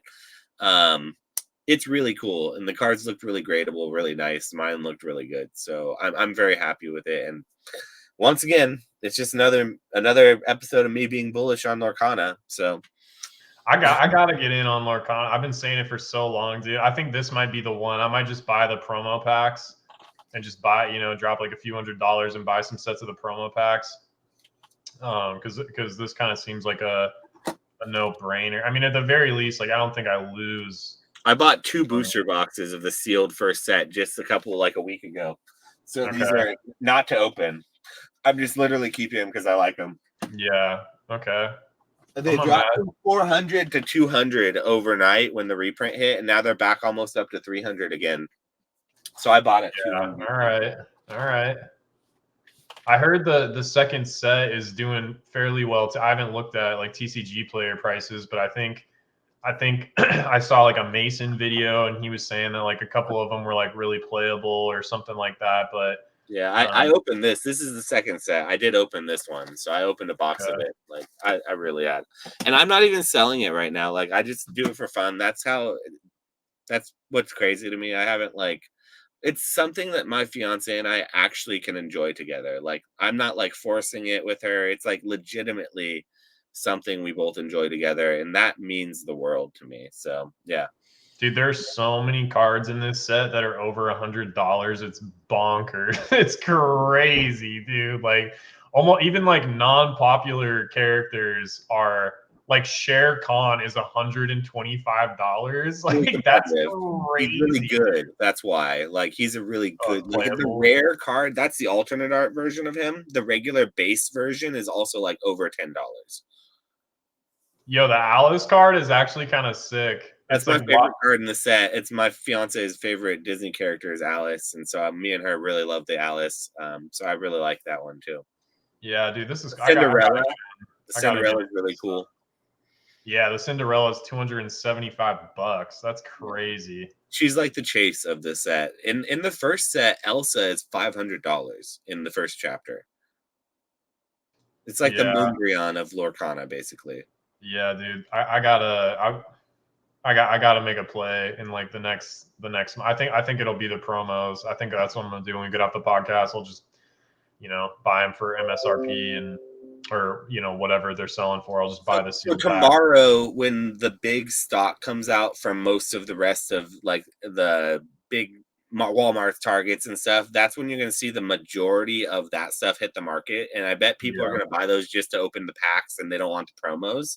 So I would personally look tomorrow would be the most likely to get them cheap, unless people are dumping them today in like before the flood hits tomorrow. But I would think that people would dump them now thinking they'd get a little higher price than what they would get tomorrow. So because I bought some 2 weeks ago right after I opened my box, and they've already gone down significantly since I bought my promo pack, my second one. So like they'll probably continue to go down until that release happens tomorrow, and then I'd start to think that maybe then we'll know how much is out there, and then you'll probably see what the real price is going to be. Okay. Yeah. All right. I'll wait till tomorrow. Then it looks like they're like $75 on eBay. Yeah, it's 75 on the 50 in auction, $75 in if you buy it now. And so I think they'll probably go to like 40 to 50 tomorrow when the big stock, or maybe less, because the box is $50. You get 4 booster packs in the box and then the promo pack. So I don't think the booster packs are more than $10. So I feel like the promo pack could go as far as $10 for Are the pack. the packs 2 from each set, or is it all the new set, or All what? the new set. It's only the new set. So you get 4 packs of Floodborne and you get 1 promo pack. And the promo pack is where the majority of the value is at, because it's $50 for 4. That's not the previous box that Lorcana put out for that size. It was the first chapter. It was $30. So they're taxing on 30 or 20 extra dollars for no added value, just the 100th anniversary. So I think those promos could go down as far as like $20 if there was literally so much stock that people don't want them. I don't think that's the case, though. That's never been the case with Lorcana. We've never seen it get overstocked, even when it was a lot. And so it's like, I'm not worried about that. Yeah. All right. Are we? All right. Yep.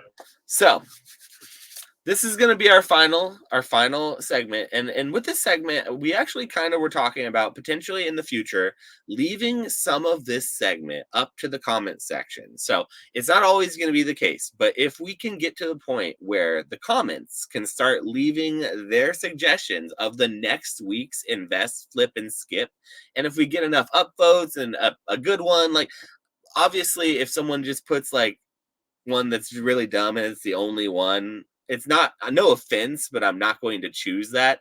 But if there's a bunch of people, or if there's one that's really like upvoted that gets put onto the comments and people, you guys vote and you like to see that, we will do an invest, flip, and skip or skip on the next week's episode of that most popular one. It'll help us with engagement with the comments. It'll help get you guys involved with, like, maybe you want our opinion on something we would never think about, so you can kind of leave it below. And then we can kind of start a regular ending segment that we can end off in a fun way. So this is going to take the place of the 5-year future projections. We've been moving around our segments a little bit, figuring out where they fit, so bear with us. But I think for now, this invest, flip, or skip is going to end up taking that place, and it's going to be at the end. And this week is going to be a fun shiny edition.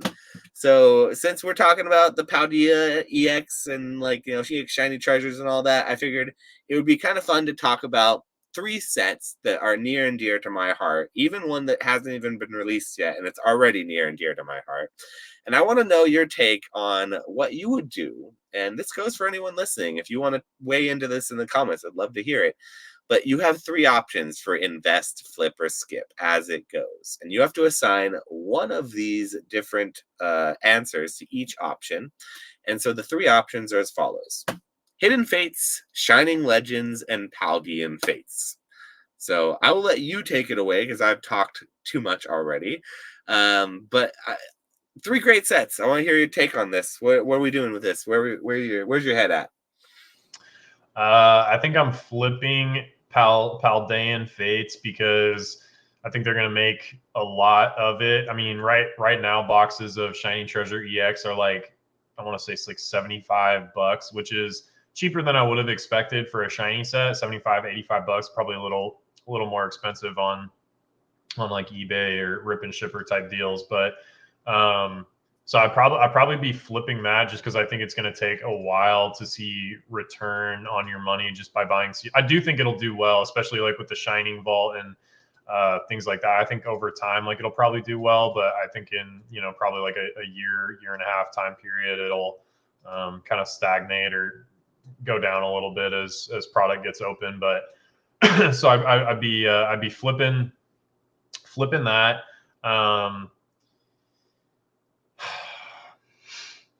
For investing, oh man, it's tough. Like, it's tough one because in both sets with Hidden Fates and Shining Legends, there's specific cards where I'm like, this is just too cheap. But I think, obviously, like, sealed product doesn't always like track with what the price of the cards inside of them are doing in PSA 10 or raw or otherwise. I think Hidden Fates has a bigger like, I think people like Shining Legends, but I think Hidden Fates is so many people came in because of Hidden Fates that I think that even though that's been stagnant for a while, I haven't looked at TCG player prices, but I think Hidden Fates has probably the best chance of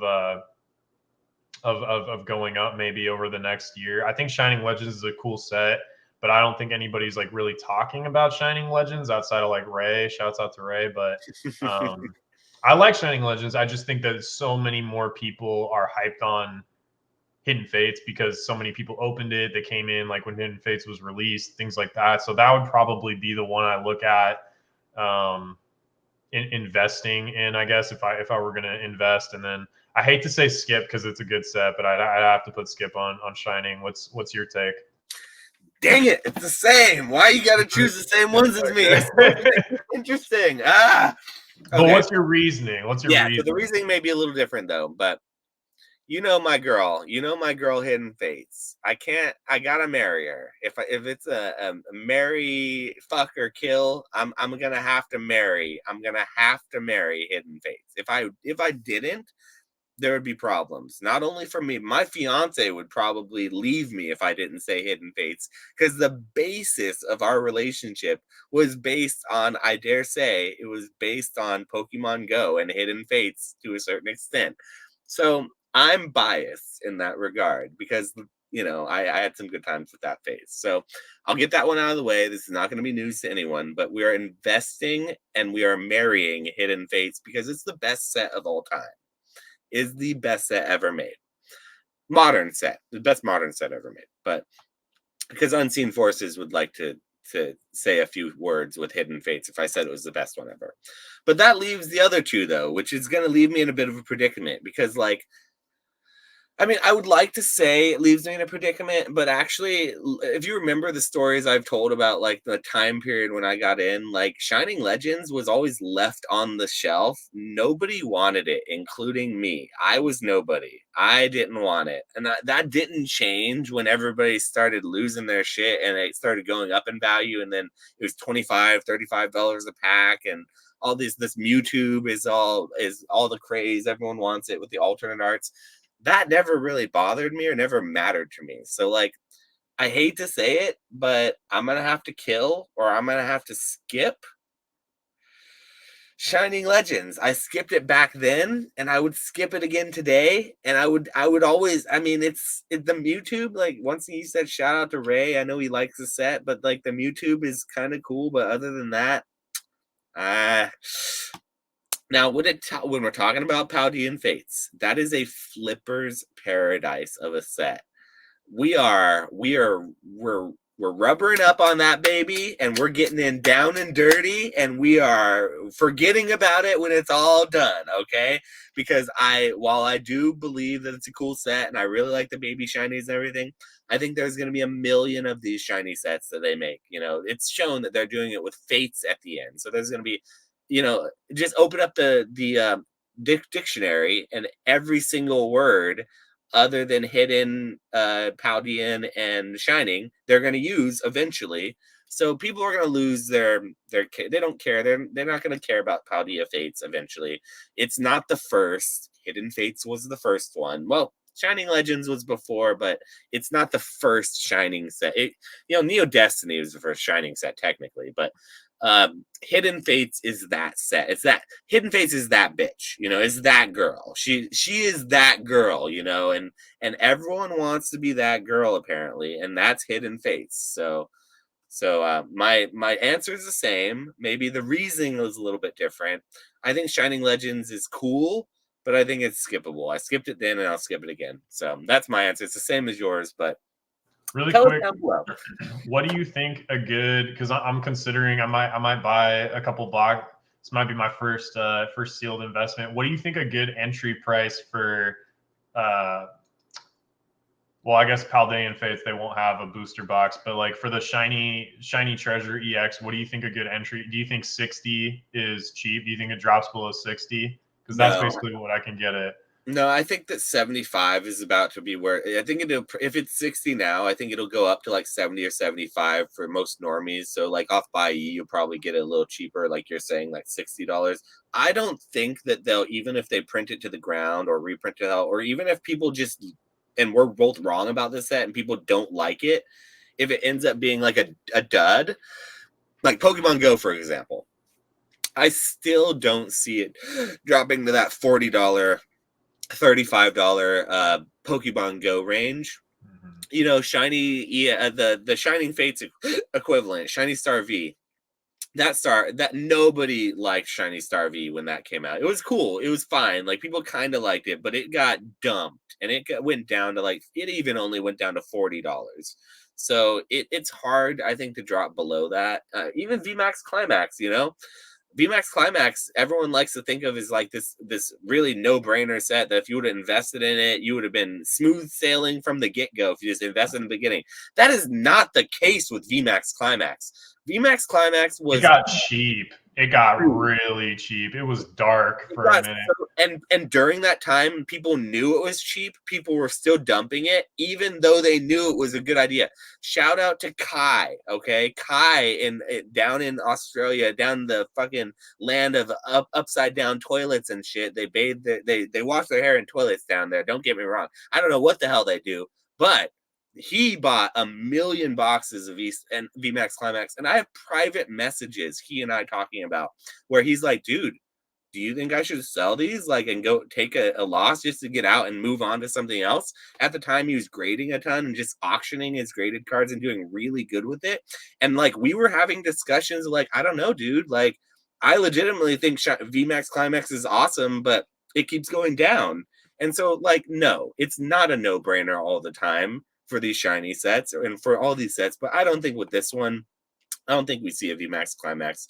I don't think we see it going that low, even if it's a dud, even if it's a Pokemon Go. I think that it's going to be a good flip set, honestly. And at $75, if you can get it for 60, I think that you could probably do well. Dude, you're going to be able to sell these for like, the streamers are going to be selling it for $10 a pack.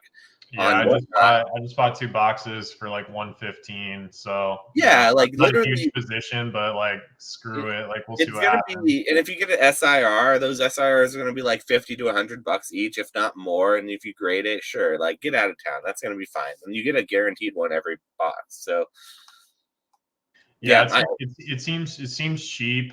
It seems like the thing with VMAX Climax, I think people were like, because out the gate it did really well as far as what the singles and like the graded cards were doing. Like there was like a Gloria, I think that was really expensive, and like a few other ones that did really well. And then like it had the V-Star Universe effect before V-Star Universe, to where it just got spammed, and prices on the graded cards, like there was like no money to really be made outside of maybe like the top end waifus and things like that. And there was just like, even the IRs, like the CRs, they're called character rares. Then those were doing really good graded. Like literally, that was what Kai was talking about. Was like when at the time he was just grading them with CGC and auctioning them, and that was what he was doing really good with. But the sealed product was just getting destroyed. So it was like this weird dichotomy at the time. Yeah. Yeah, and it was just like very available. There was like a lot of it, and then it got eaten up and it shot up pretty dramatically. V-Star Universe has had like a little bit of a slower climb, but even that is starting to move up a little bit. And I think at a certain point, like V-Star will pop. It's the same thing though. Like there's not a lot of money to be made grading different V-Star cards or V-Star Universe cards. Like, you know, especially Baby not. Chinese. They're like Yeah. $25-$30. Like, what are you gonna do with a $25 graded card? Like, Yeah, I mean, I think even like the Suicune and all those are like probably like 45. I haven't looked at V-Star prices in a while, but I think they're like 45, $50. So it's like you're making like $5 maybe, but it's a good set, and over time, like it probably will do well. And it's the same thing with it. Like I bet they blow this out. I bet there's a ton of it. And then when the English version comes out, like it probably stalls for a little bit because people can, you know, maybe get that. But Yeah, over time, over time things do well. It's just like it never makes sense to me. Like back to what I was talking about earlier, like making 10% a week versus making even like something like 500% in 3 months. The 10% turnover just outcompetes it. It's just math. It's not like my opinion or what I think. Like if you literally have no time to dedicate to this, sure, buy some boxes. But like if you're active in this at all, it just doesn't make sense for me to tie up. Like I'm doing this for fun. It's $120, whatever. But like I could sell it on the market right now and make a profit because I think they're selling on eBay for like 90, $95. Mm-hmm. But it just doesn't make sense to tie up that and just to wait. Because I might have to wait. Like if I wanted to double my money, I might have to wait like a year and a half, which is fine, you know, but it's like, or I could sell it now, clip 10, 20%, keep it pushing and turn that over like, and double my money in like a month.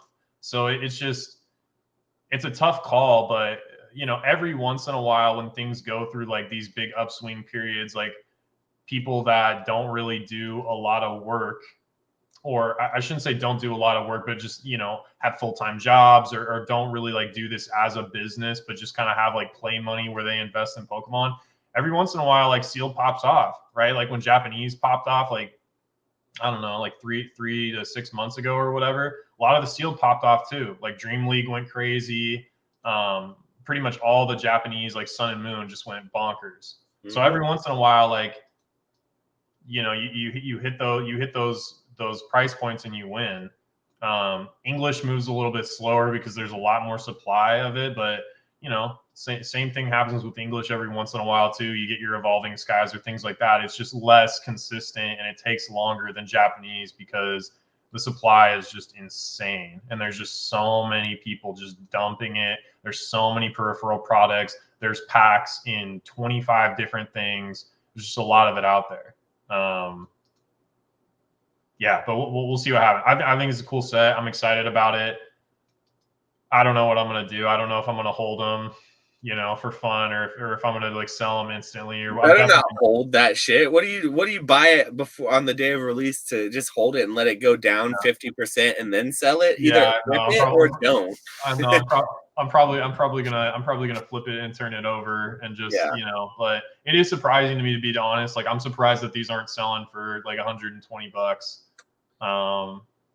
You know, I think that people are cautious now, and I think that whole like that culture has not left, but people aren't as like readily jumping at the bit to like the Charizard UPCs. Ever since that whole debacle happened, I don't think people are as like ready to dump their 401ks into a play that they're only 20%, 30% that all these YouTubers are telling are 100%, but they're like, let's just see how this played out. So I think that people are a little bit more cautious with that kind of thing, and they're not so willing to just take the advice of random YouTubers, which is smart. Yeah, it tends to move quick, but like sometimes what happens too is things will start to like move up a little bit, and then someone that's like been holding will like come out and like demolish the market back down. Like it'll go up 20%, someone will come out. And I still look at things like Charizard UPC, and I'm like, the packs in there are going to continue to appreciate because those sets are going to continue to appreciate. At some point, like Charizard UPC as a sealed product will go up. But the thing about a Charizard UPC is like you can break it down and at the very least break even. At the very least. And you can't do that with other products maybe. But like I have a question for you. Speaking of Charizard UPCs, now that we're on it, just because it brings up, would you rather have a case of Charizard UPCs or a case of 151 Mew UPCs?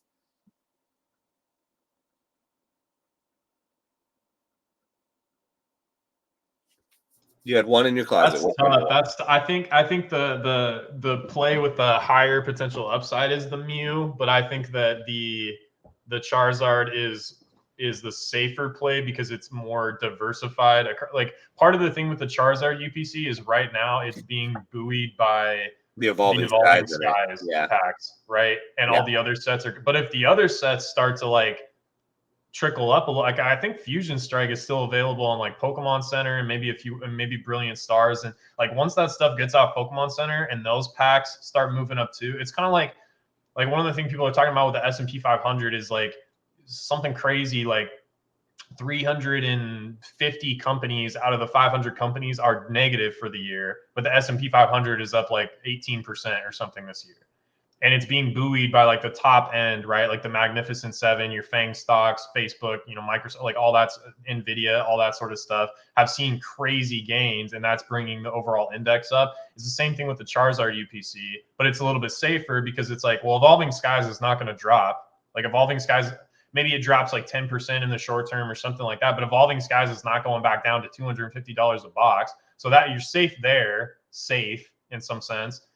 If the other sets start doing well, all that product is going to do is go up. As soon as Fusing Strike gets wiped off Pokemon Center and that supply gets eaten up, Brilliant Stars, which is a pretty good set. Like, I'm surprised that Brilliant Stars has been stagnant for so long, because that feels like a really good set too. My number one set of Sword and Shield is Brilliant Stars, actually. Yeah, so like when that stuff starts drying up a little bit and you've got this product packed full of good sets that are appreciating in the background, it's just a safer move. But then the thing is like 151, the value maybe isn't there the same way it is with the Charizard UPC, because like the pack ratio to what you're paying per pack is not great.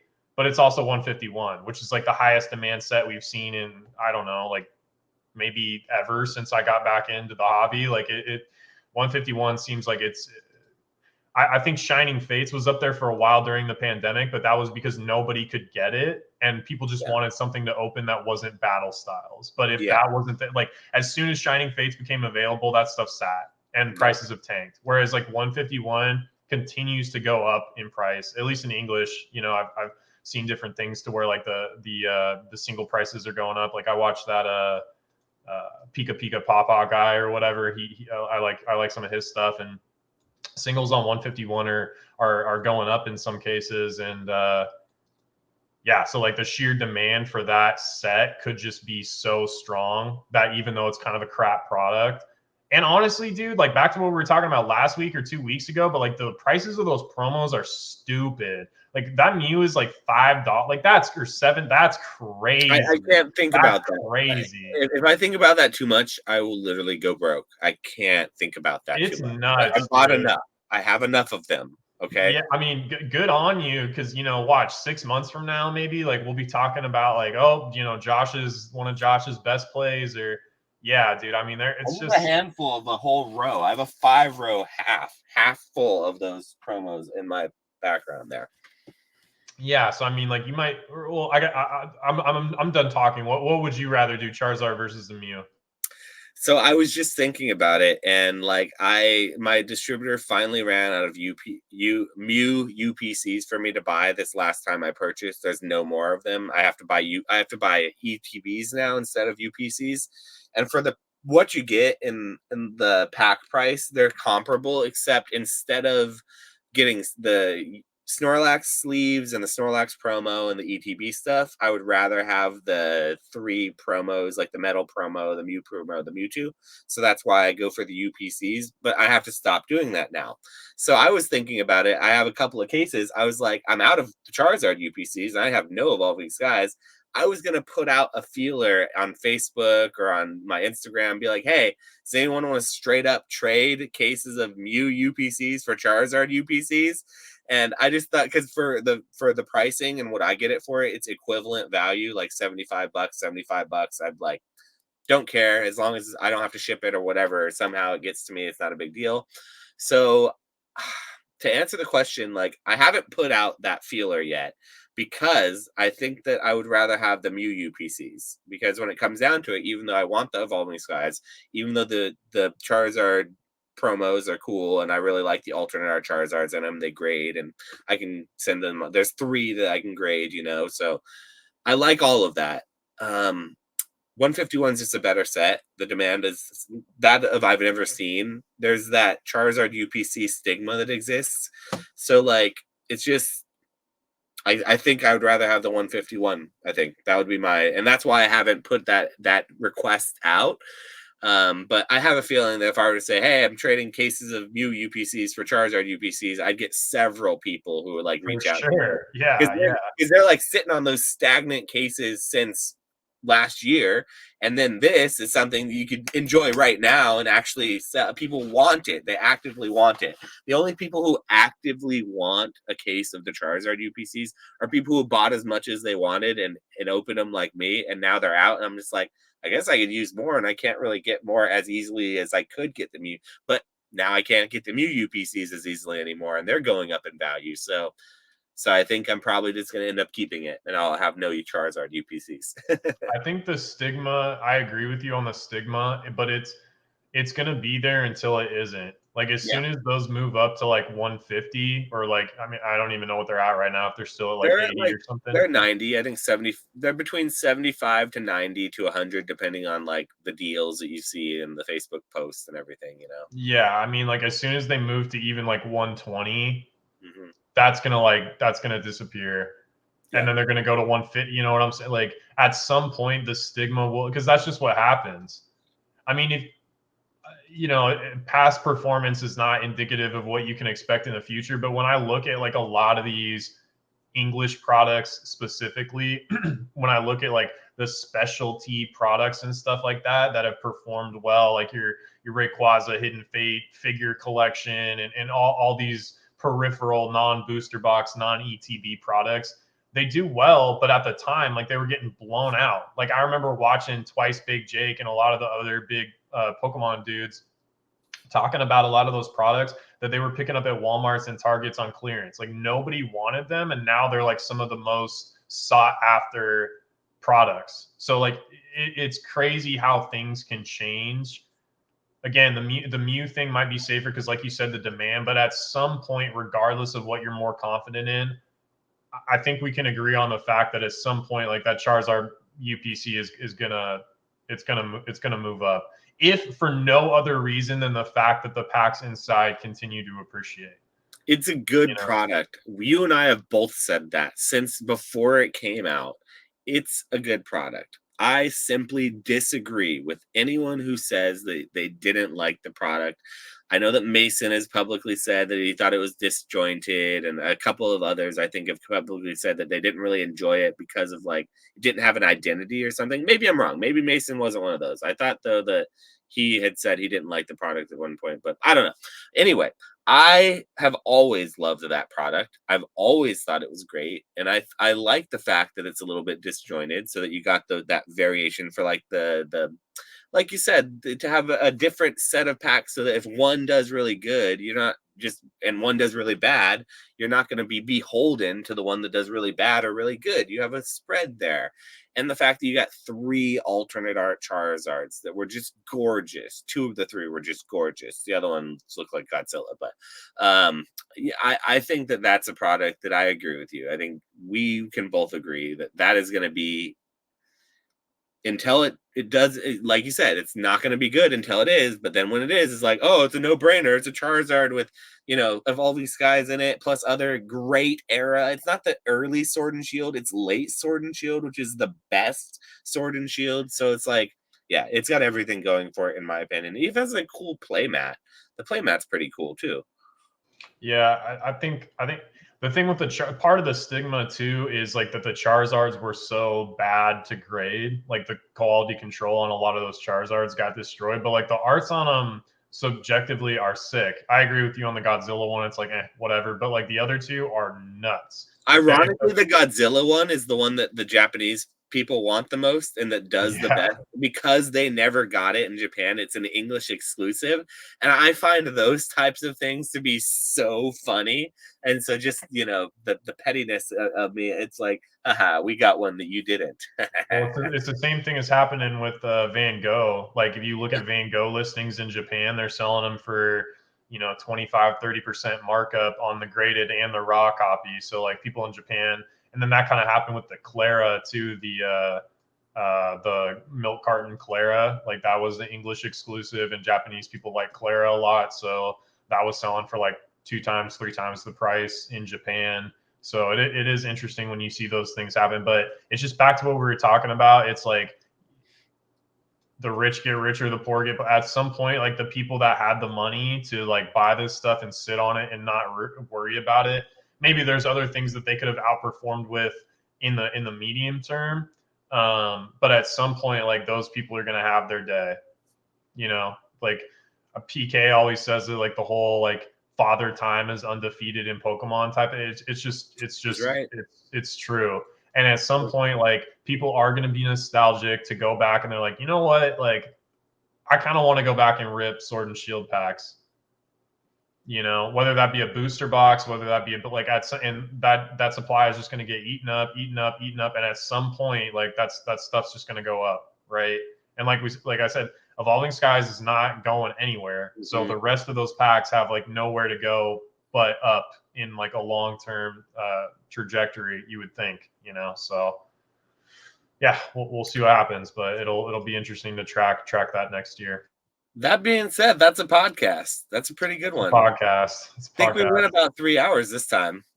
Yeah, we've been on here for a minute. Next time we might do it live on my channel. So so go follow. Like usual, there will be a link down below, but make sure you're following Retro's channel because there may be a chance we go live and we do this on his channel next week.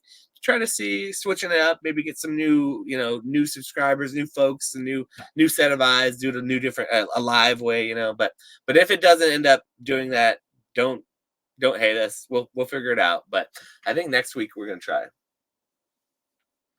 Yeah, and thank you for everybody always leaving comments and stuff like that. Like again, a lot of the time, like you guys will just respond to like specific points, and we appreciate that too. We like to see what you guys are thinking. But if there's anything that you ever are thinking about or want us to touch on or questions you have, like definitely feel free to leave those, and we'll make it a point to bring that up in the podcast for sure. But Josh has been putting in a lot of work. Signed up for the StreamYard subscription, and we've just been really trying to like make this something more consistent because in the past it's maybe been every once in a while, like once a month, once or twice a month, but we're really trying to do like maybe like once a week, and just keep it going and provide like interesting content for you guys. So yeah, thanks everybody that watches to the end. We really appreciate you guys. That can't be understated at all. So seriously, if you put like 2-3 hours into this thing, you are real. You're not a man, you're a goat. You deserve to live on a farmyard and be taken care of by Farmer John, and you live a leisurely life just eating grass and doing whatever goats do. So thank you for that. You are all goats. Organic grass too. Organic, all organic, no pesticides. Yeah, the good shit. Only the good shit for our watchers. So thank you. We appreciate only the best grass for our watchers. So thanks again, guys. We'll catch you on the next one, and we'll see you next time, guys.